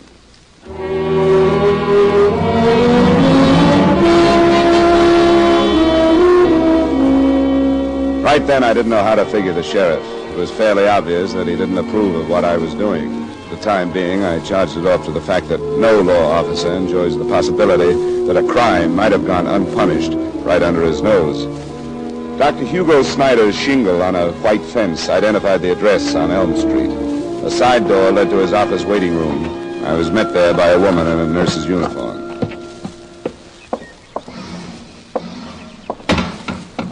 Good afternoon, sir. How do you do? Dr. Snyder in? Yes, but he's busy at the moment. Do you have an appointment? No, I don't. I'm not a patient. Well, here, I have to talk to him about something else. Here's my card. Insurance investigator. That's right. Mr. Dollar, please don't think me an overly inquisitive nurse. I'm Mrs. Snyder. Oh, well, that does make a difference. I want to talk to him about a death he attended a little while ago. Mr. Merrill Kent. Mr. Kent? Yes, the company that held his life policy sent me. Oh, I see. They think an investigation is needed. There's a chance, yes. That's what I wanted to talk to the doctor about. If I can see him now. He's in the X-ray lab. I'll see if he can come out. Hugo. Yes, what is it? There's a gentleman here to see you. It's about Merrill Kent. What about it? Well, I don't know, dear. He's an investigator from an insurance company. All right, I'll be right out. I hope you'll excuse me for being curious. Surely. Is it a usual thing in cases like this to have an investigation? Not exactly. It probably should be, but unless something about a case seems to call for looking into, nothing is done. How do you do? Dr. Snyder? This is Mr. Dollar. Yes. You're an insurance investigator, Mr. Dollar? Yes, a rare thing in Fort Scott, I take it. Here's his card, dear. Yes, I don't understand why you're here. What is it about Merrill Kent? Well, it could be I'm on a fool's errand, Dr. Snyder. It wouldn't be the first one. But the day of Kent's funeral, Sheriff York got a phone call from somebody who hinted that his death wasn't accidental. Why, that's ridiculous. Of course it was accidental. He was dragged to death by a horse. And the first people to see him were his wife and her brother, who notified you, right? That's right. Harris phoned me, and I went right out. Yeah. Now, you as a doctor realize that you can't diagnose a patient's condition without examining them. Same thing holds for this situation. I say that because I want you to understand that the things I'm going to bring up are only possibilities. Of course. The symptoms I work on. Now, how long did it take you to get to the Kent Ranch after you were called? No more than 15 minutes. And Kent was dead when you got there? Yes, and probably had been for some time. Where was the body when you first saw it? Near the corral. Harris had brought blankets out. I don't know what hopes he must have had that Kent was alive, but he put blankets on the ground and one over him. Then his foot wasn't stuck in the stirrup when you got there? No, Harris had freed him as soon as he could. And you couldn't swear that his foot had ever been in the stirrup, could you? Good Lord, Mr. Dollar. Now, wait a minute, Doctor, please. Please, these are only possibilities. Did you see his boot? Marks must have been left on it. Did you examine his ankle? Must have been bruised or wrenched. No, of course I didn't. I wasn't concerned with his ankle or his boot. Well, did anyone look at them? Sheriff York wasn't called in at all, was he? No, because it was a clear case of accident. What about his hands and his arms?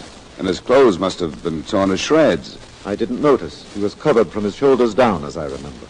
Well, who would have noticed? What about the undertaker? The body was taken to Leesburg that same evening, the Weinrich mortuary. It's about 15 miles north of here. How about your examination, Doctor? Would you tell me about it? Very little was necessary. He died as a result of severe multiple fractures of the skull. And I don't suppose you could tell which of these fractures was the fatal one? No, of course not. Or which was the first one? Of course I couldn't.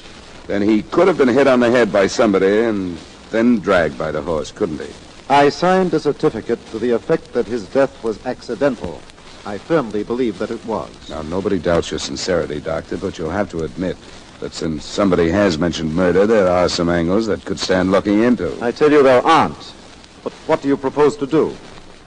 We're going to order an autopsy. Kent had a sister living in Seattle. She's on her way here in case we need her authority to get one. I want to thank you both, and I hope I won't have to bother you again. Good day, Mr. Dollar.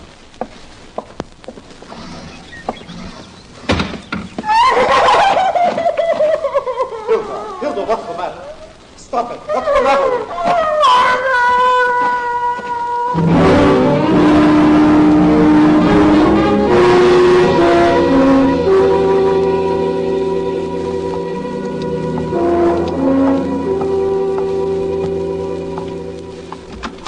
Last time it happened.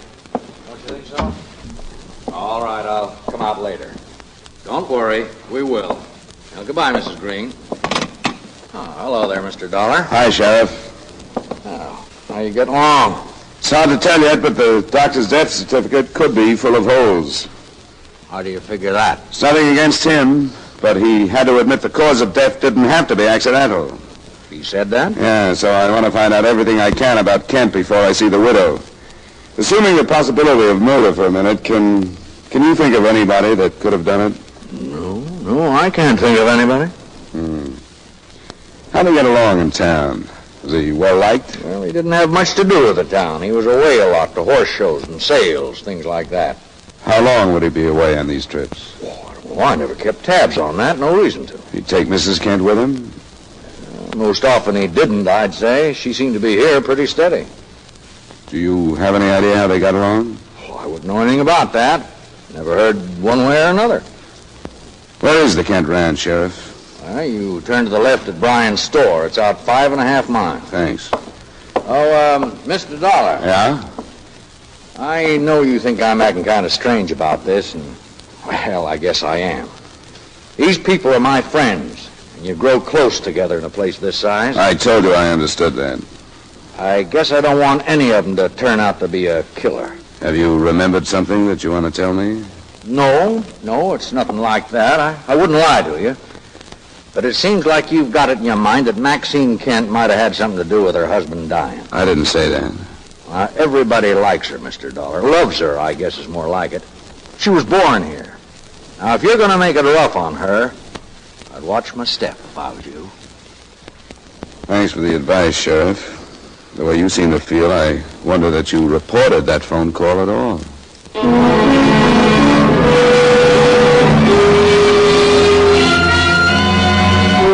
The ranch was quite a surprise.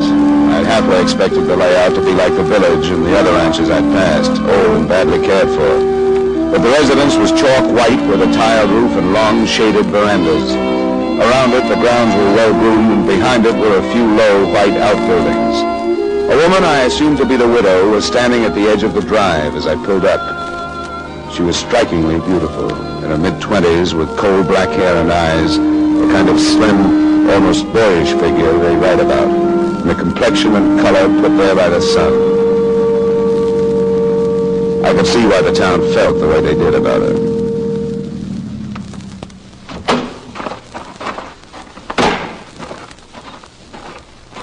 Well, Mr. Dollar? Yeah, I seem to have been preceded by my infamy. My brother's in town. He phoned me that you were on your way out. He didn't tell me where he'd learned it, but I only told one man, Sheriff York. that isn't important. It really isn't. They're all doing what they think is right. They think they're helping me. But I can realize that all they've done is give you more and more reason for suspicion. Isn't that true? So far, yes. Come up on the veranda where we can sit down. Then you can tell me what to do. Sure.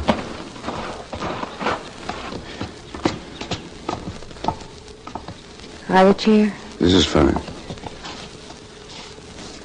I'd made up my mind that I wouldn't go to pieces, but if I do, you'll have to forgive me. How do I order an autopsy when when the funeral... All that's needed is your signature, Mrs. Kent, on a form that says you're authorized one. I will. If it's the right thing to do, I'll do it. Is that all? As far as I'm concerned, yes. The rest of it will be up to the county. They'll ask if you suspect anyone. I don't. I don't suspect anyone. They'll ask who you suspect of calling the police. But I don't suspect anyone. Then it'll be up to the coroner's jury. Sorry, Miss Kent, I don't know if you can understand that because of the phone call, I couldn't do anything but press this. Don't understand. I don't understand any of it, but I'll do what's right. Unless there's something else, I wish you'd go now.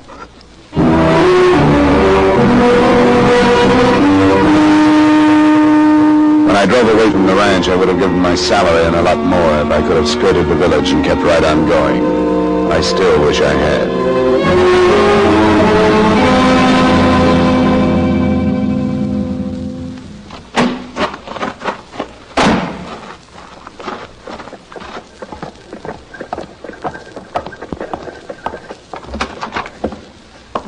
You the guy from the insurance company? That's right. Where's Sheriff York? He's over at Doc Snyder's. He just phoned and said if you showed up to get right over there. Why? Mrs. Snyder killed herself. She left a letter. She said she was the one who made the phone call that started this whole thing.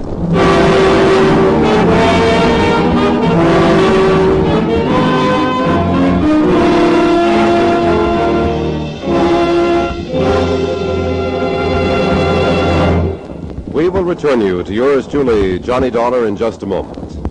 Gangbusters shouldn't have relatives. That would seem to be the moral of the exciting Gangbusters case tonight. Hear the case of the talkative boy, in which a crook is corralled through telling testimony furnished to San Francisco police by his young nephew. Don't miss Gangbusters, with another action-packed story based on police records, tonight on most of these same CBS radio stations. Now with our star Edmund O'Brien, we bring you the second act of yours truly, Johnny Dollar.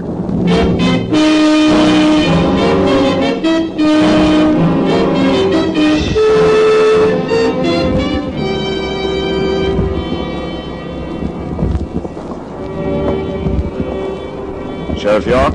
Yeah, who is it? Oh. Well, I guess you got the news. Briefly, yeah. What's the story? Well, the doctor was in the office, and he called for Mrs. Snyder. She didn't answer, and when he came out to look for her, he found her in there, in the parlor. She was dead on the couch. The note. What else did it say except that she was the one that phoned you? It's there on the table. Something about there was nothing behind it but false suspicion and wrecking her life beyond repair. I don't know, it's kind of wandering. What kind of false suspicion? Her husband and Mrs. Kent? It looks that way. Come on, we'll go on in. You can read it yourself. Yeah. Where's the doctor? He's in his room. Alone? You're through here. Yeah, that's the way he wanted it. It's mighty busted up over it. Have you reported the county yet? I called him as soon as I got here. Some men are on the way. Well, there she is. I covered her up. You know, she never seemed like a person that'd kill herself. The note was addressed to whom it may concern. I won't attempt to quote it. The main idea was that she had been driven to phone Sheriff York by a blind suspicion of her husband's feelings towards Maxine Kent. Then, when she learned these suspicions were groundless, she realized that there was no longer any chance for happiness. The closing words begged her husband's forgiveness and swore to his innocence. Sheriff York would rather not go with me, but he guessed it would be all right if I talked to the doctor.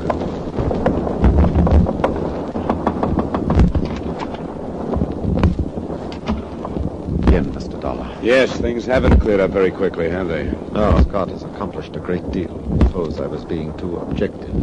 I meant the 2 lives have been ruined since you arrived. The wife's and my own. You didn't mean that I ruined them. Oh, no, of course not. Circumstance. Circumstance that should have been entirely harmless. Not even known. Misunderstand me. I'm not defense. See no reason to anymore. Those circumstances drove your wife to breaking the case open, with you in the middle. Her own version of them. I am in love with Maxine Kent. I have been. If I'd been selfish, divorced my wife, if Maxine had been the same, none of this would have had the meaning that it has now. But one doesn't do things like that in a small town unless one is prepared to leave. We weren't. Why not? The doctor's money is nothing. She had none. But we were intelligent people. We had control of our emotions. So we talked and decided not to see each other again. I'll admit I lied to my wife. Not well. She suspected the truth. When Kent was killed, I think she lost her mind with doubt. You did say killed, didn't you? Yes. I mustn't forget that my motive is now public, isn't it? That part of her note will be remembered. That she realized she was wrong isn't important, is it? That depends. By itself, this is a good story, all of it. But it falls to pieces when it's told by the doctor who signed Merrill Kent's death certificate. Yes, I suppose it does. But it's the truth. If it is, you can prove it. Where were you the afternoon Kent was killed? Sometimes you can't prove the truth. I was in the office, working with my wife. Then why did she think you had killed him? Because she left for about an hour to shop. What did you do during that time? I came here to this room and rested. Is there any way to prove that? Anyone see you? No. And if you can't prove it, it's not the truth. If you can, it holds up better in court. You're convinced that I'm guilty, aren't you? All I can do is work with what's at hand. If you are, you'd better plead it. If you aren't, you'd better keep your fingers crossed for a quick confession from someone else. Mr. Dollar, tell me, has it been proved that he was murdered? The autopsy should be underway by tomorrow afternoon. Kent's sister has arrived? We don't need her. His widow is authorizing one. I see. Anything more to say? No. No, I don't think there's anything more to say.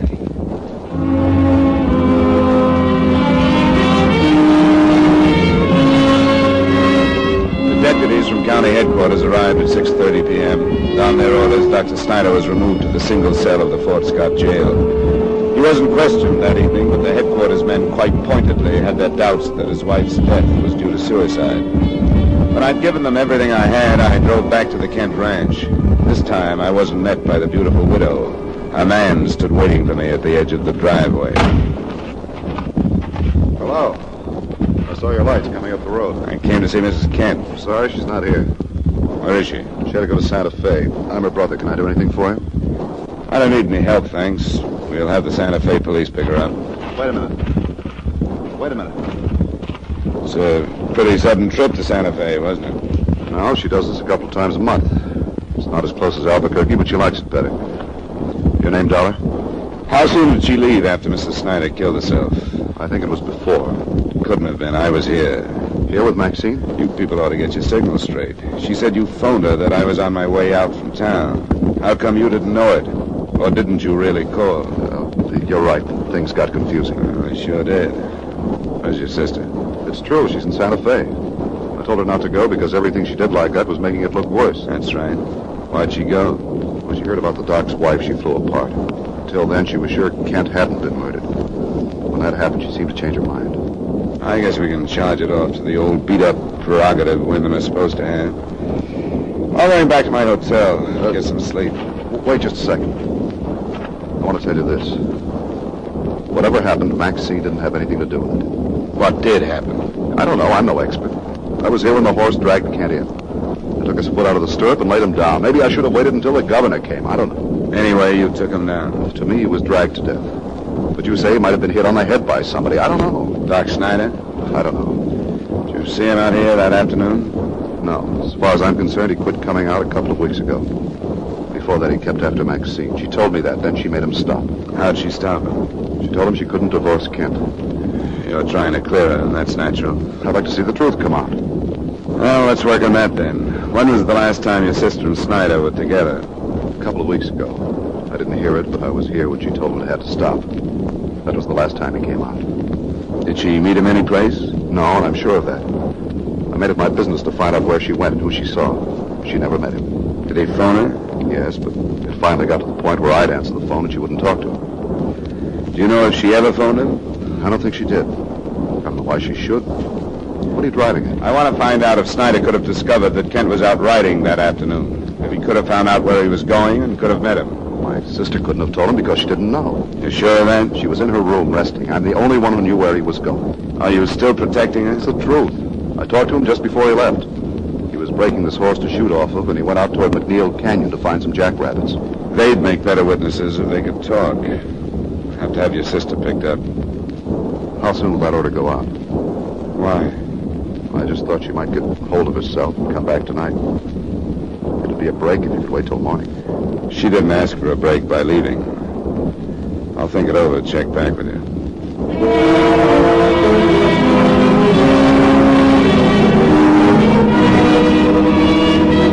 The next day, things moved slowly. Mrs. Kent did come back on her own and signed for an autopsy. I didn't see her. By that evening, her husband's body had been exhumed, and by noon the following day, the coroner's report was out. There was no actual post-mortem evidence of murder, but the openings were still there. Considering the circumstances, there was no proof that it wasn't murder either. The inquest verdict was the familiar death by misadventure, or at the hands of person or persons unknown. Dr. Snyder and the body of his wife were carted off to the county seat for more questioning and examination. And I spent the rest of the day with Sheriff York and a flock of volunteer citizens going over everything we had from the beginning again. It was a long, hot afternoon. After a shower and some food that evening, I started back to the Kent Ranch.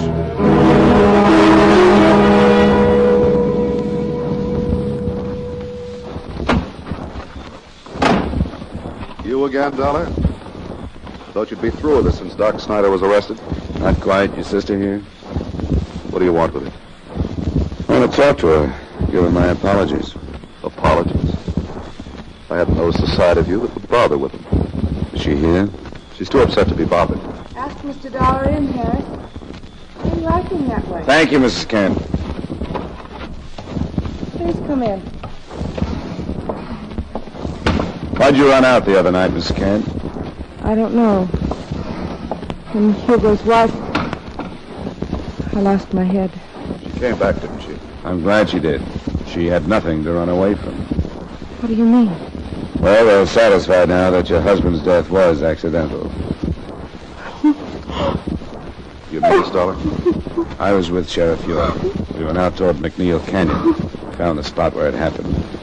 Your husband fired a rifle. We found it. His horse reared and fell. The marks in the ground show that. It was dragged from there. There are traces of that, too. It's over. It's over. No, let me leave me now.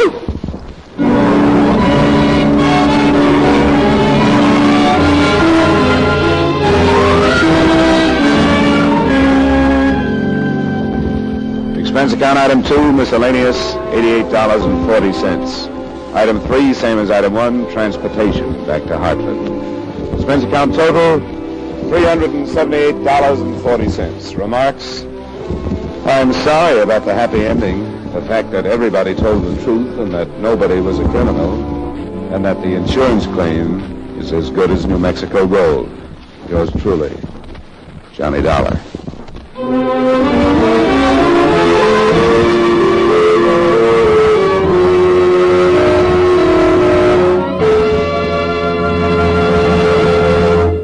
Yours truly, Johnny Dollar, stars Edmund O'Brien in the title role and is written by Gil Dowd with music by Wilbur Hatch. Edmund O'Brien will soon be seen starring in the Paramount Pictures production, Silver City. Featured in tonight's cast were Ray Hartman, Joseph Kearns, Jeanette Nolan, Edgar Barrier, Virginia Gregg, and Hy Averback. Yours truly, Johnny Dollar, is transcribed in Hollywood by Jaime Del Valle.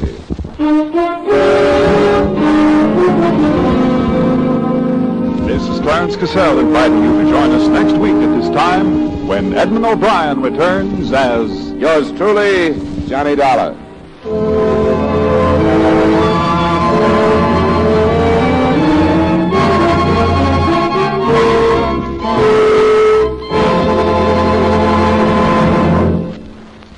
is Edmund O'Brien again. I'd like to speak to you for a moment about one of the most important duties of American citizens. Today, every American has an opportunity to share in our common defense effort. And right now, this opportunity has become a duty for all of us. The armed forces of the United States need blood, our blood. The Korean campaign has gravely depleted the supply on hand, and this must be replenished if we are to afford our servicemen the protection they are giving us. No matter what your age, sex, or station in life, you can contribute to American defense by donating a pint of your blood to the men of your Army, Navy, Air Force, or Marines. Call your local blood donor center or Red Cross chapter today for an appointment. Remember, your donation of blood may save the life of a wounded serviceman. Give your blood today to save a life tomorrow.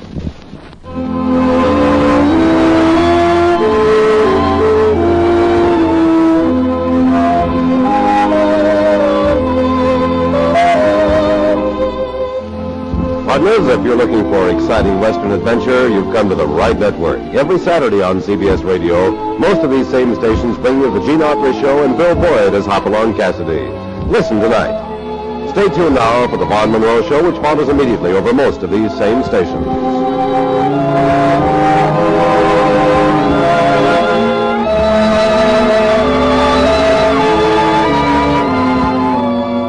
And remember, Gene Autry every Saturday evening on the CBS Radio Network.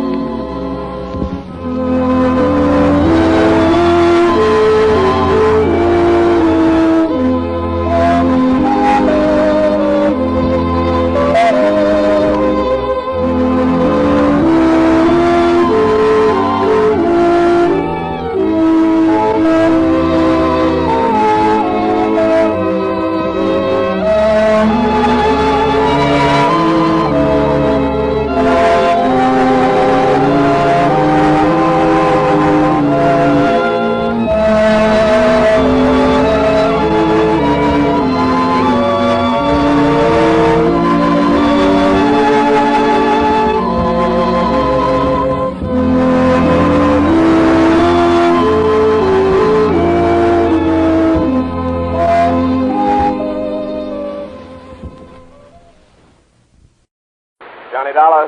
Bob Douglas, Corinthian Light, Johnny. How soon can you leave for California? Right away. My right big toe needs defrosting. What's the matter? A policyholder, young fellow named Jefferson, went west on an oil deal and he's disappeared. It might be murder.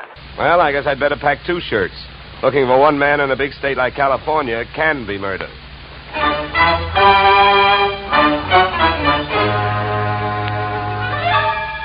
Edmund O'Brien in the transcribed adventure of the man with the action-packed expense account. America's fabulous freelance insurance investigator. Yours truly, Johnny Dollar.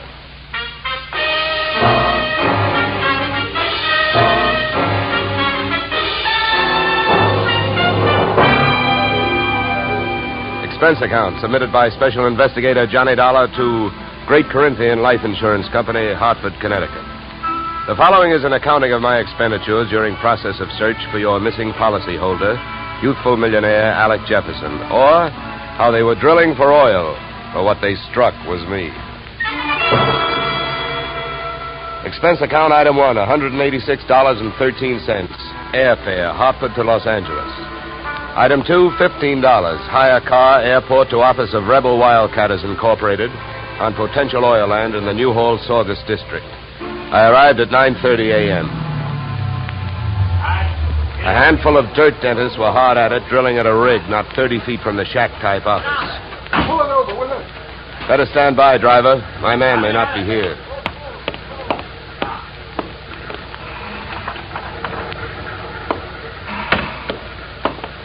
Morning. Can you tell me where I'll find Mr. Flaherty? You're talking to him. I'm Mars Flaherty. What can I do for you? My name is Johnny Dollar, Mr. Flaherty. Yeah. I've been sent out here by the Corinthian Life Insurance Company to see if I can get a track on your partner, Alec Jefferson. I see. Well, it's their money you're spending, Dollar, so I don't care much if you waste it. But if you don't mind my saying so, I do think you're going to be wasting your time. Well, I get paid by the day. Then I guess you don't mind wasting time.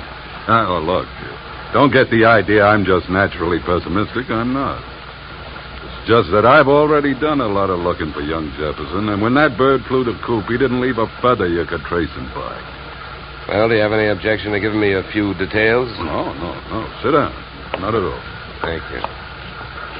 To save time, maybe I'd better tell you what I already know. Well, it can't be much. It isn't. I suppose you realize Corinthian Life is the administrator of Jefferson's father's estate. Yeah. I know that. Well, having charge of the money, they naturally know that young Jefferson financed this operation. That's right. His money, my experience. The only thing we needed was a little more luck. Well, there you have it. That's all I've got. What can you tell me?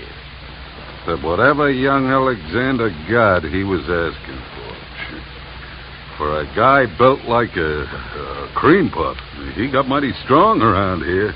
Around an oil field, that isn't healthy even for a big guy. How do you mean he got strong? Too much money, too much opinion. That mixed up with too many other men's women can mean trouble for anybody.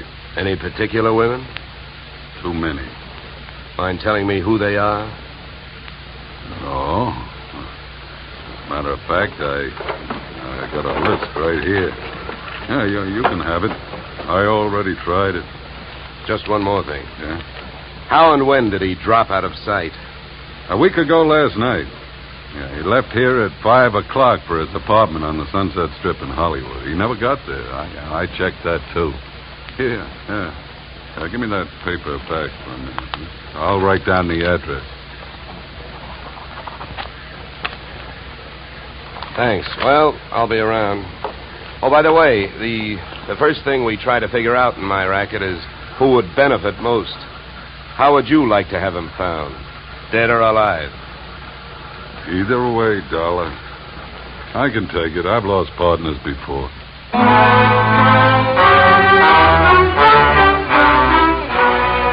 I spent the next 20 minutes on a long shot, thinking I could pick up some information from the drillers. But it was a long shot that missed. Those guys wouldn't have told me it was a nice day. The outdoor life having got me nowhere, I decided to give the indoor type a try. First stop, Jefferson's apartment on the Sunset Strip. The lock was foolproof, but I wasn't fooling.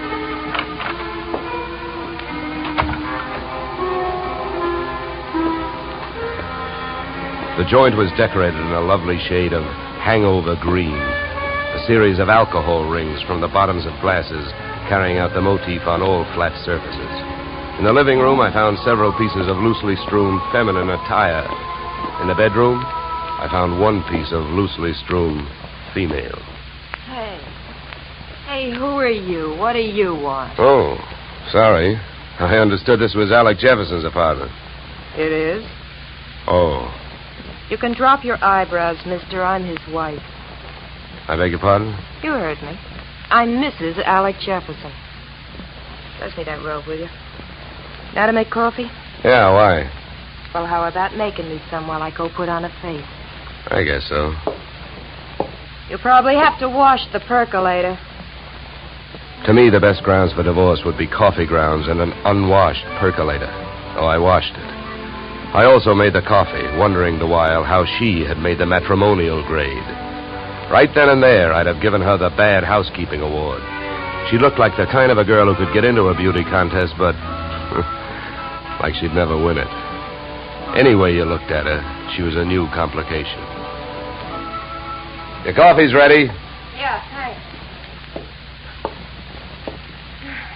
Good. Find any clean cups? No, but I washed two. Here. Thanks. Now, would you mind telling me who you are? I'm an insurance investigator. I'm looking for your husband. Well, we should find him. I could use some money. How long have you two been married? Few weeks. Why? Routine question. Tell me, when was the last time you saw him? I was waiting here for him the night he disappeared. Any witnesses? If I need him. Okay. Tell me this. Do you have any idea why he disappeared or where he is? At the slightest. Do you know a man named Morris Flaherty? Yeah.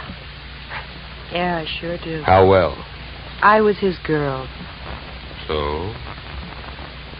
By the way, have the police come to you yet? No, I went to them. You see, I'm the one who reported Alec missing. You know whether they've come up with anything? Nothing much. Up until now, he's just a missing person. They put Alec's picture on a television every night. I don't know that they're doing much else. They keep calling him a Caucasian. Look, please don't get so hysterical about this. It makes you so hard to question. Huh? Oh, nothing. Oh, I get it. Excuse me if I seem dense this morning. Morning. It's 3 in the p.m. All right, so everything about me's wrong. That's right. Look, you can think that I married him for his money if you want to. Suppose you're used to suspecting everybody of everything. But have you heard? There are 2 sides to every marriage. Do I look strong enough to have carried him to the altar? I never weighed him. But answer me this. If he swept you off your feet, why did he pull a fade out in the middle of the honeymoon? What should I know? Maybe he'd never seen a dame without makeup on before and had to go someplace to think it out. I wonder if there's anything to eat. I'm hungry. Look, I think I'd better be going. I'm not much of a cook.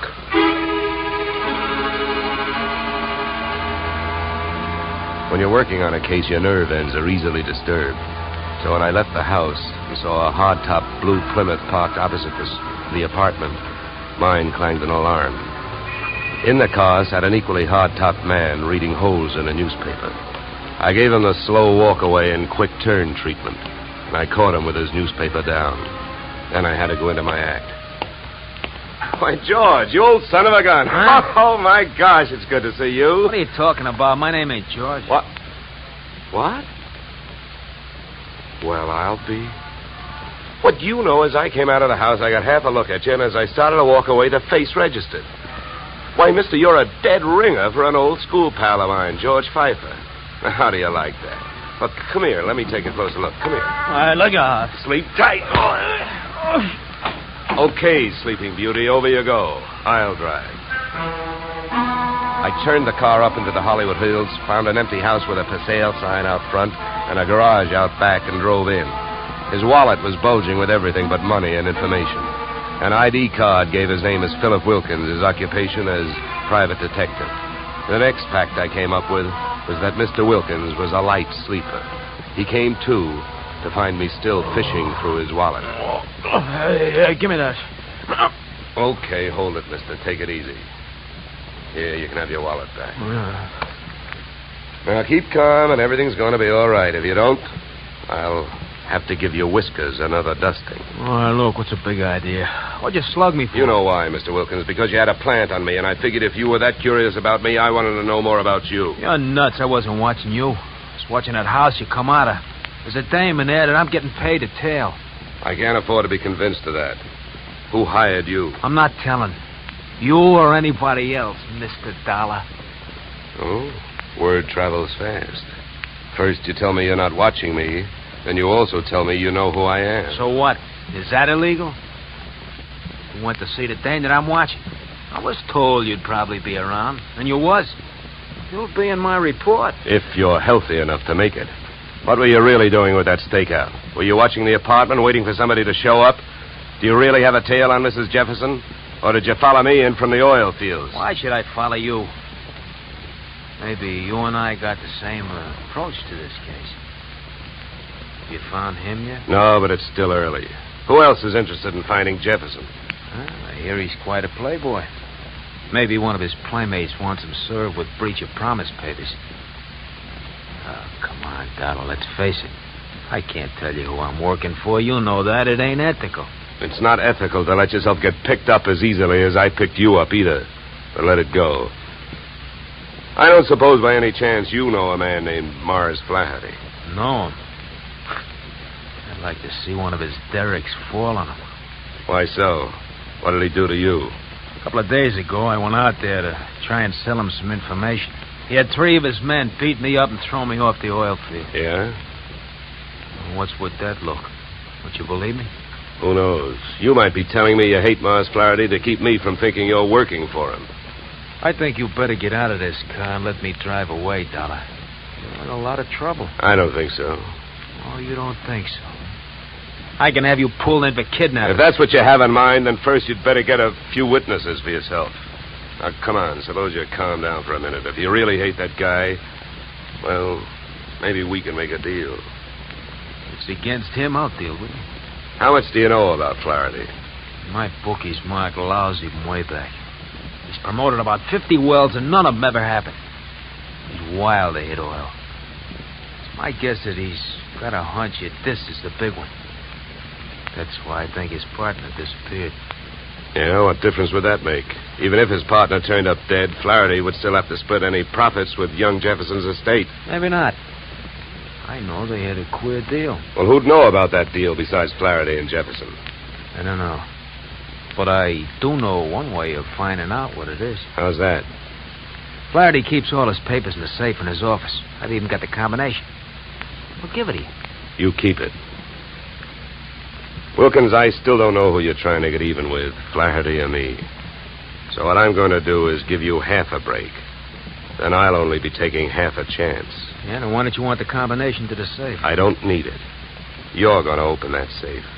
Because you're going out there with me. Tonight.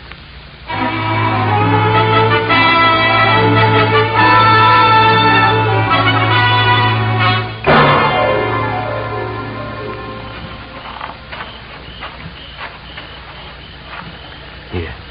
This window. Okay. Now, here. You handle the glass cutter. Right. Now, look. Here's what we do. I'll wet this suction cup. Get a grip on the glass, see? Now, you cut around the outside edge, and I'll lift the paint out in one piece. Lesson number 1, straight from the burglar's handbook.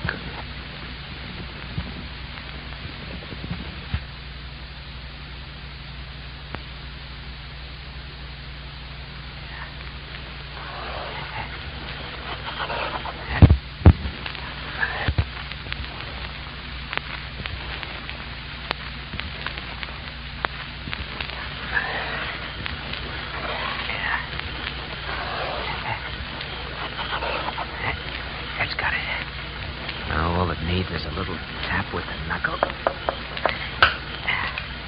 That's it. Okay.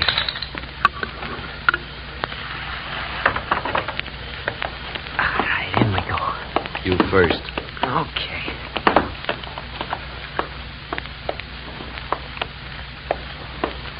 Now, the safe is over here. Get your fingers over that flashlight.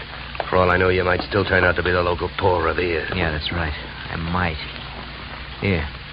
You hold the light. Thanks, I will. Go on, get to work. All right. I'm as anxious to get this over with as you are. All right. Give me a little more light, will you? Okay.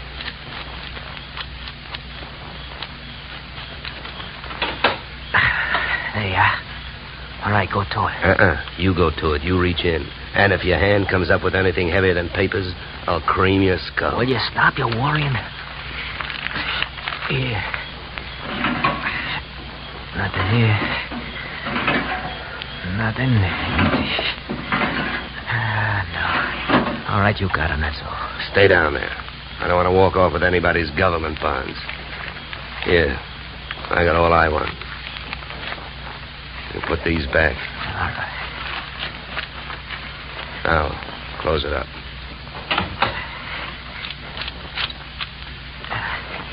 All right, now, come on. Let's get out of here. Just a minute, Wilkins. I can have a good look at these papers. You can look at them later. Come on, let's go. Look, this I'll give you for free. And it's the difference between being a $4 a day private detective and a $10 one. What you've got printed in your memory, nobody can take away from you. So hold your horses while I take a look at this partnership agreement. All right. But hurry up, will you? Got a couple of watchmen around here. Yeah, here it is. Okay, let's go. You first.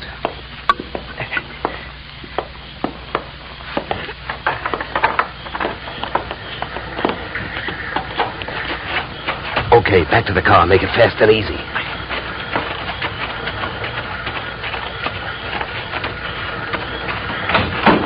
Get in. Over here. You drive.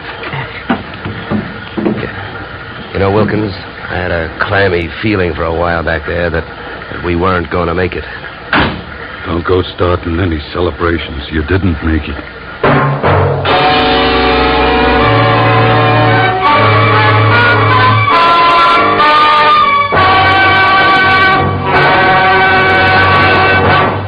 In just a moment, we will return to the second act of yours truly, Johnny Dollar. But first, and young Johnny Dollar to Bing, Gary Cooper, and young Gary this Wednesday.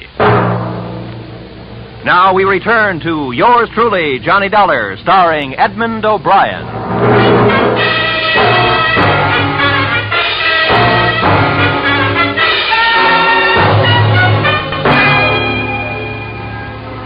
There I was, wearing a gun muzzle for a back collar button.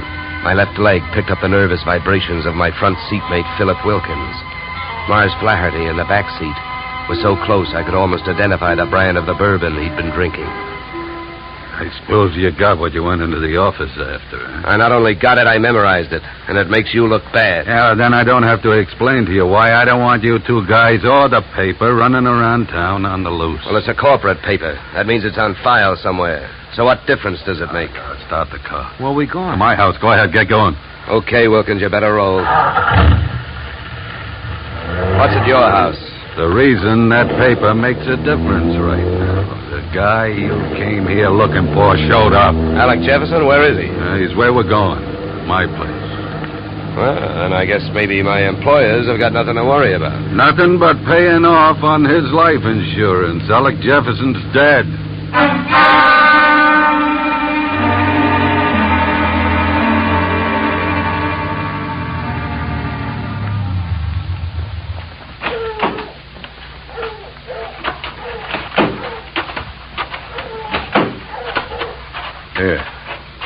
Here, Dollar, here's the key. To open the door. Stand next to him, Wilkins. Close.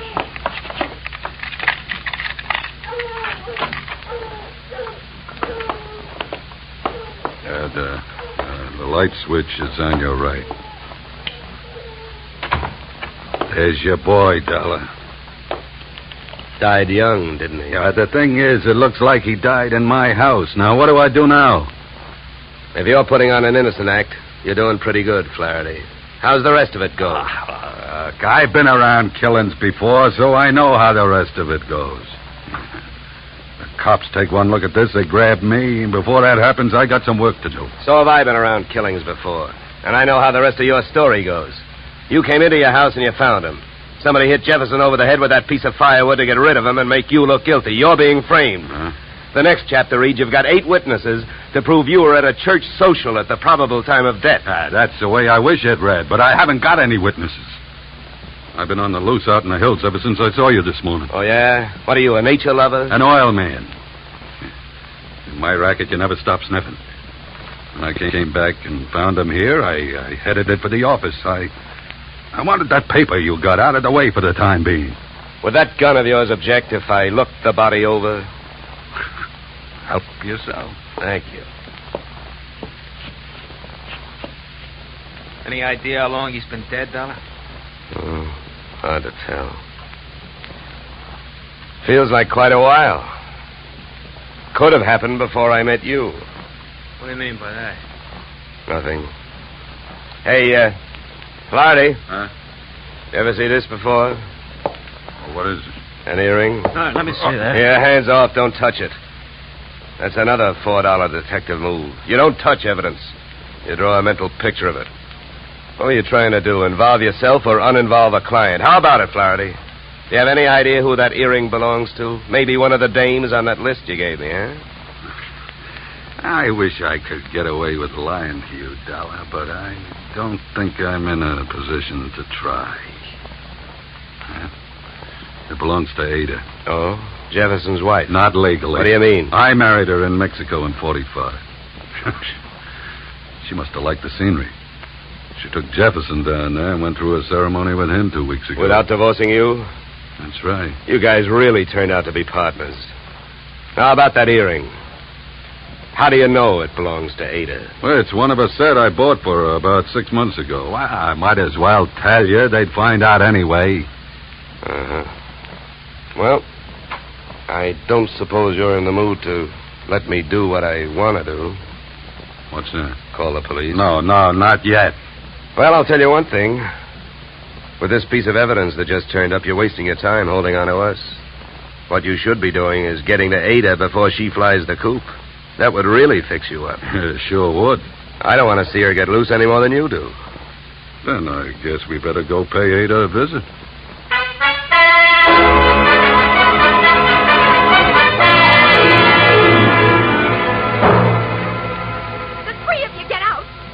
All you got is one lousy earring, and if you think I'm going to stand here and listen to you try to pin a murder on me, you're nuts. Mars never bought me anything. He never gave me any earrings. How about it, Flaherty? That's too bad, Ada. If I thought there was a chance to help you, I would. But your earring was laying right there on the floor next to his body. Why, you oily monster, you. What are you trying to do to me? Why, if anybody had reason to kill Alec, you did, you miserable thief. Now, wait a minute, Ada. Don't make yourself look worse by throwing a lot of accusations around. I know about the contract between Alec and Mars. In case of death, the survivor gains full control of the oil field. But a good piece of evidence will beat out a good piece of motive in any court in the country, and you've got both working against you. Get out of here. You don't know what you're talking about. I think I do. Knowing about that agreement, you married both these guys. Those Mexican marriages are just weak enough to help you beat a bigamy rap if it came to that, and just strong enough to help you collect if either of your husbands died. Your next move would be to divorce the one that was still living and take advantage of the California community property laws. Oh, you've got it all figured out, haven't you? Well, not quite. I haven't figured out why young Jefferson went to all the trouble of dropping out of sight and then showed up to get himself murdered. I think I can tell you. It was about time you told us something. I was working for Alec Jefferson. That's why I couldn't tell you, Dollar. I was getting paid to help him stay out of sight and keep my eye on these two. The contract had him worried. But when I uncovered the bigamy and told him about it, he decided to go to Flaherty and try and straighten it out, man-to-man basis. You know that, Ada? No. I don't know anything about anything. That's a lie. I was with him this morning when he called you. He told you he was going out there. You had plenty of time to get out there and wait for him. You can't get away with it. You can't prove anything. Now get out of here! Not before Never mind the gun, Flaherty. I got her. No, let me go. Hey, none of that. Around you go. That's better. Yeah, much better. Now, come on, Angel, across the room. Well, Flaherty, don't you think I'd better call the police now? I'm afraid there's nothing else to do. Okay, then you hold her. You put your hands on me, you dirty puppy! Get me police, operator. My name is Dollar. I'm calling from apartment 3C, Horizon View Apartments, Sunset Strip. I've got a murderer here for you. It's out in Newhall, but that can wait. Well, dead bodies usually do, but you never can tell about a killer. Well, that's it. You got a good tight hold on her, Flaherty? Yeah, I can handle it. Good. Then handle this. Are you nuts? What'd you do that for? I wanted to keep him on ice till the police get here. Mars Flaherty is our boy. What? Come here, Ada. What is it? Wilkins, take a look at her ears. What? I don't see nothing wrong with them. Well, that's just it. That earring we found near the body, it was made for a pierced ear. Ada's aren't. She never could have worn it.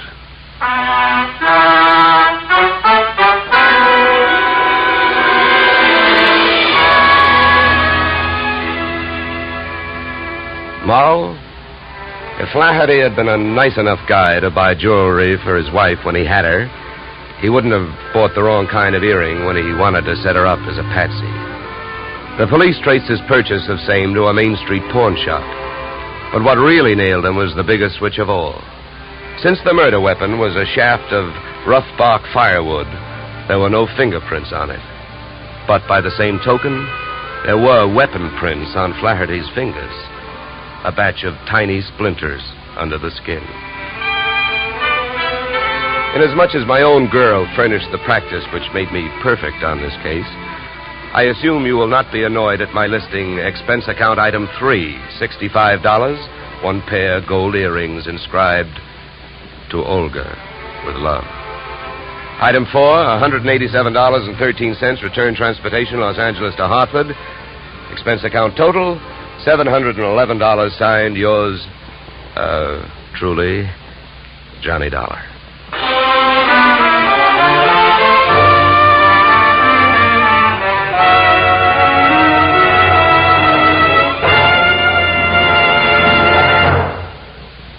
Yours truly, Johnny Dollar, stars Edmund O'Brien in the title role and is written by Paul Dudley and Gil Dowd, with music composed and conducted by Leith Stevens. Edmund O'Brien can currently be seen starring in the Harry M. Popkin United Artists production, DOA. Featured in our cast were Michael Ann Barrett, Ed Max, and Tony Barrett. Yours truly, Johnny Dollar, is produced and directed by Jaime Del Valle. Be sure to join us next Tuesday evening when Edmund O'Brien returns in another transcribed adventure of Yours truly, Johnny Dollar.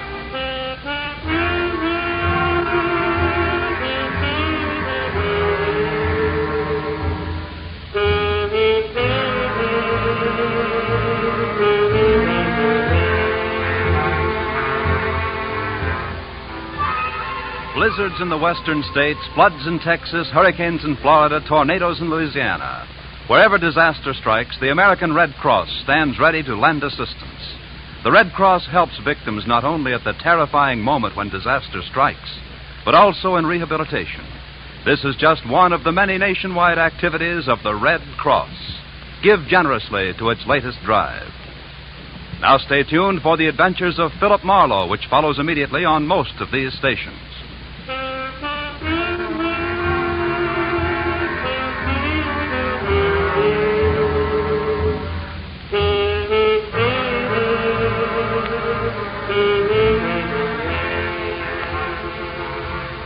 This is CBS, where yours truly, Johnny Dollar, meets adventure next Tuesday night, the Columbia Broadcasting System.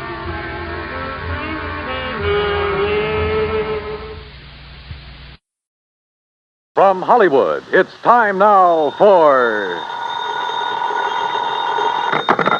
Johnny Dollar. Howdy, Mr. Dollar. My name is Jake Denham. I own a cattle ranch out here in Craig, Colorado. How'd you like to come out here and see me? Colorado? That's right. I have a policy with one of your companies, Tri-Western, office over in Denver. Well, what seems to be the trouble, Mr. Denham? Trouble? Oh, nothing like that. Not at all. Then why have you called me? Well, you see, the brand I use in my beef cattle is a Lazy JD. Yeah, you said your name is Jake Denham. That's right. But JD is your initials, too. Oh, yeah. Yeah. And the lazy part fits me to a T. But now why have you called me? Well, you see, I listen to your radio program every week. All those insurance cases you handle all over the country. Glad to hear it. And I thought the Lazy JD being your initials, too, and all the local color out here, and, well, maybe you'd like to come and get some local atmosphere for one of your stories. Oh, now, wait a minute, Mr. Denham. If you have some insurance matter you'd like me to investigate... Well, no. I told you why I thought you ought to come. So can you, right away? You sure there's nothing wrong out there? No, like I said, a lot of local color. Nice place to stay here at the ranch. How about it? Well, I've a couple of days' work on some reports to finish up. Then right after that, huh? Well... Good. I'll be waiting for you. Goodbye. Look. And everything's really okay, huh? Goodbye. Mr. Denham, I think you're lying through your teeth.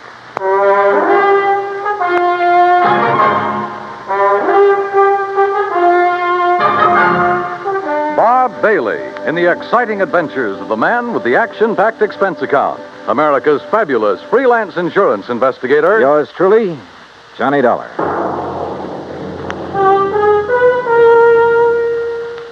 And now, Act One of yours truly, Johnny Dollar.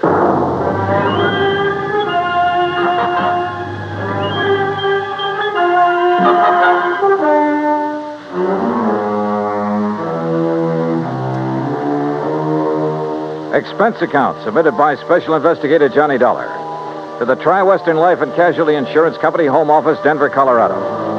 Following is an account of expenses incurred during my investigation of the bum steer matter.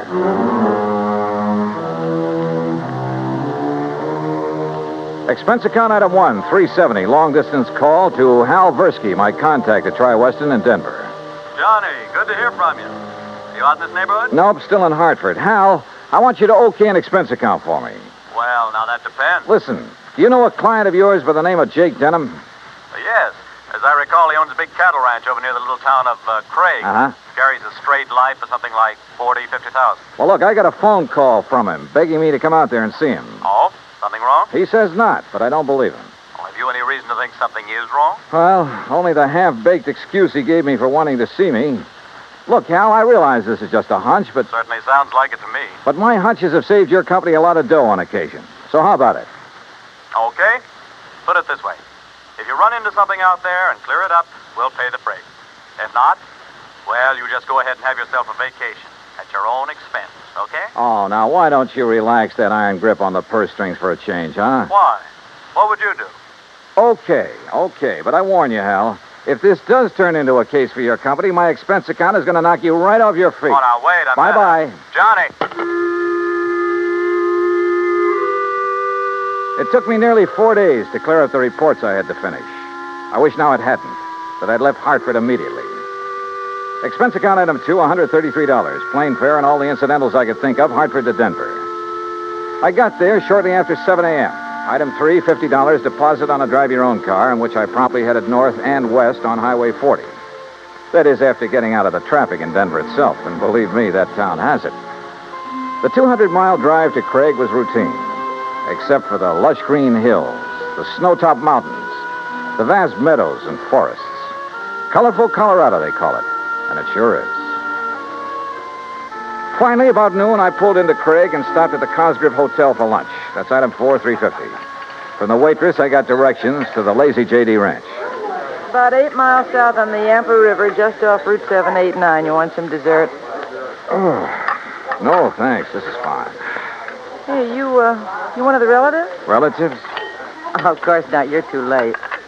Too late for what? It was real beautiful, though. Half the town turned out for it, and most of the big ranchers. What are you talking about? Oh, my gosh, it's after 1:30. Look, I'm not supposed to be on duty now, and I got a date with my boyfriend. Hey, well, now... Excuse me, now, I wait a gotta go. second. Just say the cashier in the lobby. Well, but look, Okay.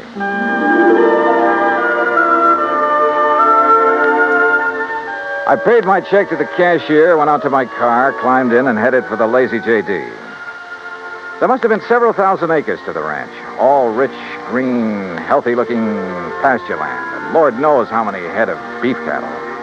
The main ranch house was a rather small but well-kept affair near the gate to the road from the highway.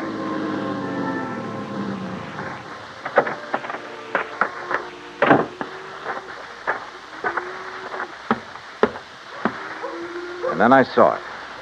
A long piece of black crepe hanging on the doorframe.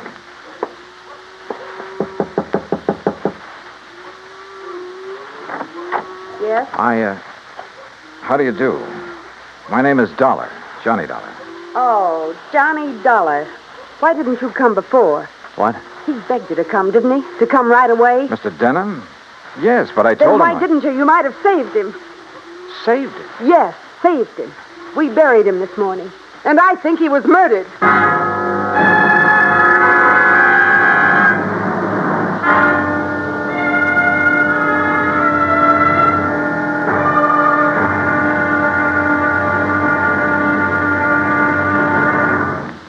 And now, Act Two of yours truly, Johnny Dollar and the Bum Steer Matter.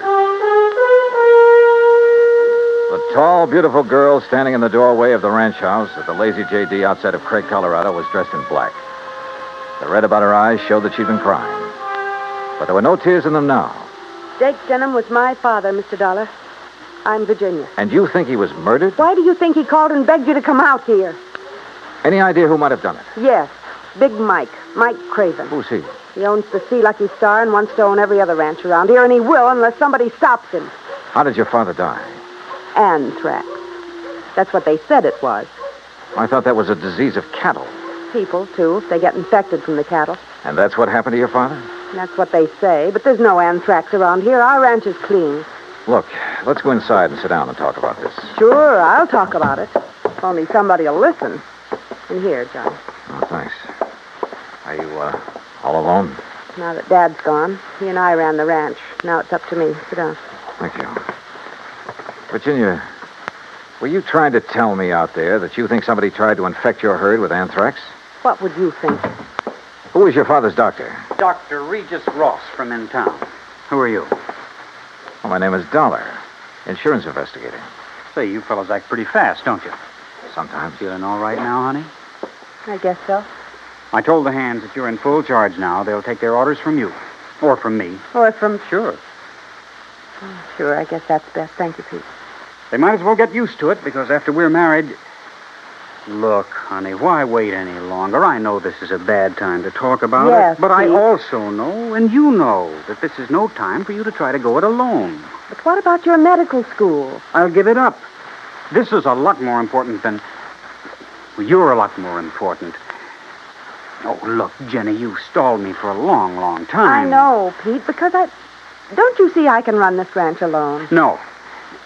You need me, honey. And I'm here to help you. Do you know how Dad felt? Sure. That all I wanted was this ranch. The same as he felt about anybody else who ever came here. Just who are you, Pete? This is Pete Kermer, Johnny, my fiancé, I guess. That's right. Didn't I see a Kermer ranch on the way out here, a small one? That's right, my pa's. He's Carl Kermer. Well, what do you think caused the death of Virginia's dad? Just what everybody says, Mr. Dollar. Galloping anthrax from that Hereford. Then why did he send for Mr. Dollar to come? I'm afraid we'll never know, honey. Well, I do. It's because he knew something was going to happen to him. Where is that steer now? Buried. On orders from the vet and the state inspector. Mr. Dollar. Yeah? You said investigator. Hadn't you better talk to Dr. Ross? Yeah, I guess so. Want to let me have his address? Sure. I'll write it down for you. And, while you're at it, tell me where I can find the veterinarian. And that state inspector, too. Huh? Sure. Why not? When I left them, a few minutes later, Pete was still making a quiet, but I must say effective pitch for Virginia's hand. Expense account item 5, 10 cents for a phone call to the state inspector. He told me he'd never seen the infected steer on the Lazy JD, that he was confined to his bed at the time.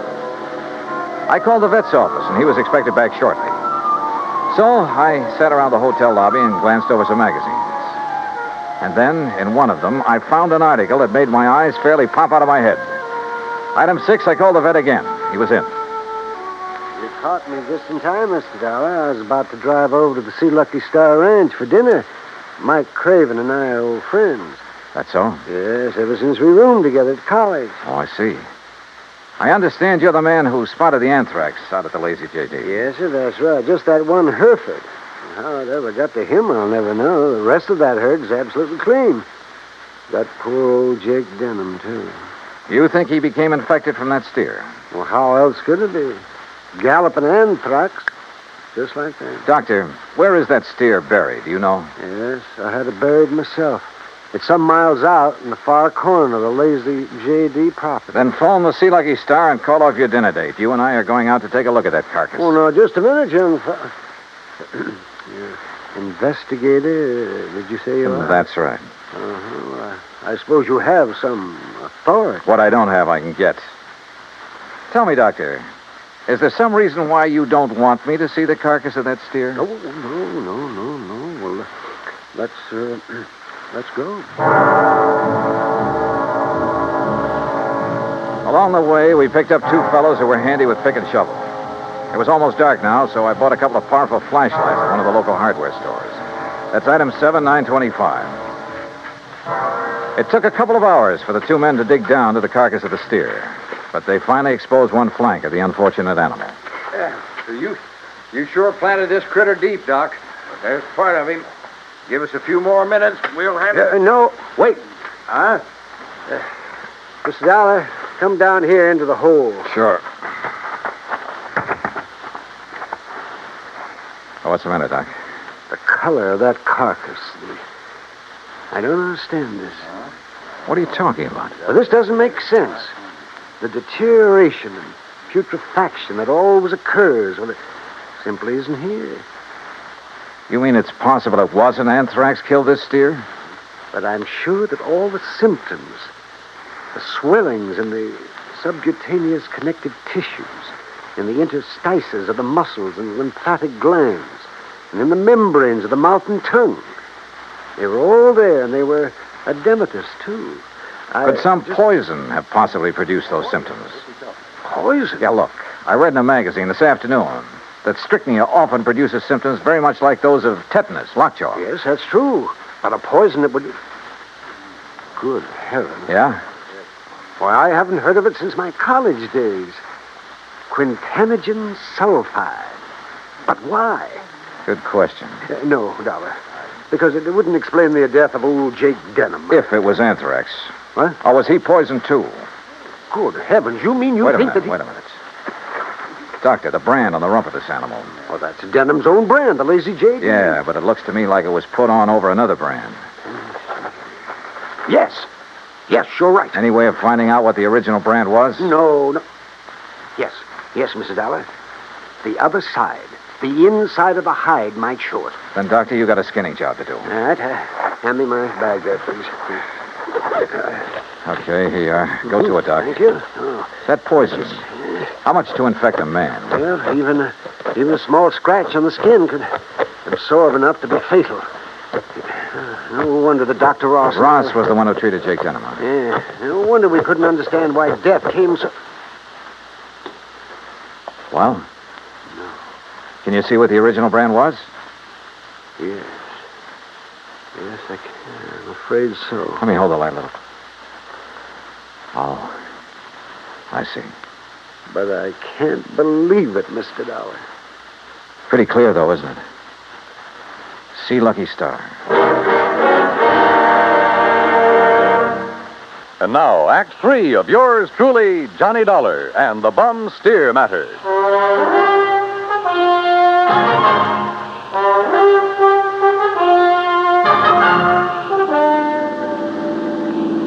Looks pretty bad, doesn't it, Mr. Dollar? Yeah, Doc. It looks as though this Hereford steer was brought over from the Sea Lucky Star, was rebranded with a Lazy JD, was given the poison to make it look like it died of anthrax. Yeah, but Mike Craven, who owns the Sea Lucky Star, I know him, Dollar. I've known him ever since our college days. Medical college? Oh, no, just during the preparatory years. But Big Mike couldn't have done a thing like this. Big Mike has wanted to get his hands on the Lazy JD for years, Well, hasn't he? of course, so have a lot of other big ranchers, but I'd stake my life on it. He'd never do it. Hey, wait. Yeah? You should have taken that left turn to get to the Sea Lucky Star. That's not where we're heading. Yeah. Well, then where? If I remember correctly, it's this road to the right, here. Well, you mean the K-Bar K? Got any better ideas? Well, I'll be...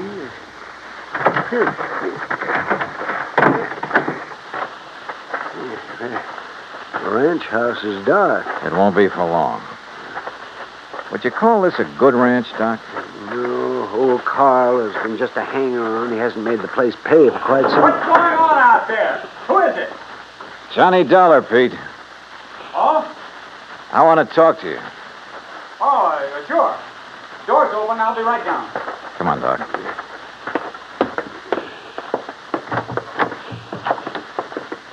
Let's see if I can find the light switch. This flashlight will do. And we're going on upstairs. Huh? Wait down there. I'll be right down. We'll be right up. Well, now, wait a minute, if you don't mind. Wow. Nice place you have up here. Look, I asked you to wait down. Dr. Cummings. I'm sorry, Peter, but this... How'd you make out with Virginia Denham, Pete? Convince her to marry you? That's none of your business, Mr. Dollar. Now, just what do you want? Pretty nice ranch to get your hands on, that Lazy JD. I beg your pardon. Combination bedroom and study, huh? As Virginia told you, I've been going to college. Yeah, medical school. Nice set of books you have here. Of course, I'll have to give that up now. Oh, you're going to have to give up a lot of things. What? Where did you get it, Pete? What was the name of that stuff, Doctor? Quintanogen sulfide. What do you know about... Well? I don't know what you're talking about. Then why the marker in this book on toxicology? Marker? That was a foolish thing to do, Pete. A dead giveaway. Yeah, I told you. I don't know what you're talking about. Yep. Right here. Quintanogen sulfide. I had never heard of it. You're lying, Pete. No. Giving it to that Hereford was probably a cinch. Listen, you... But how did you give it to Jake Denham? Dollar, that's something you'll never live to know. Oh, look, now, wait a minute. Put the thing away. No. I'll stand back. I said, look out, you... Stop! Oh, thanks, Doc. I guess he'd forgotten all about you until you landed that chair on his head. Yes. Now, I suppose I'll have to patch this... patch him up a bit. Oh, absolutely. He'll have to look nice for the trial, won't he, Doc?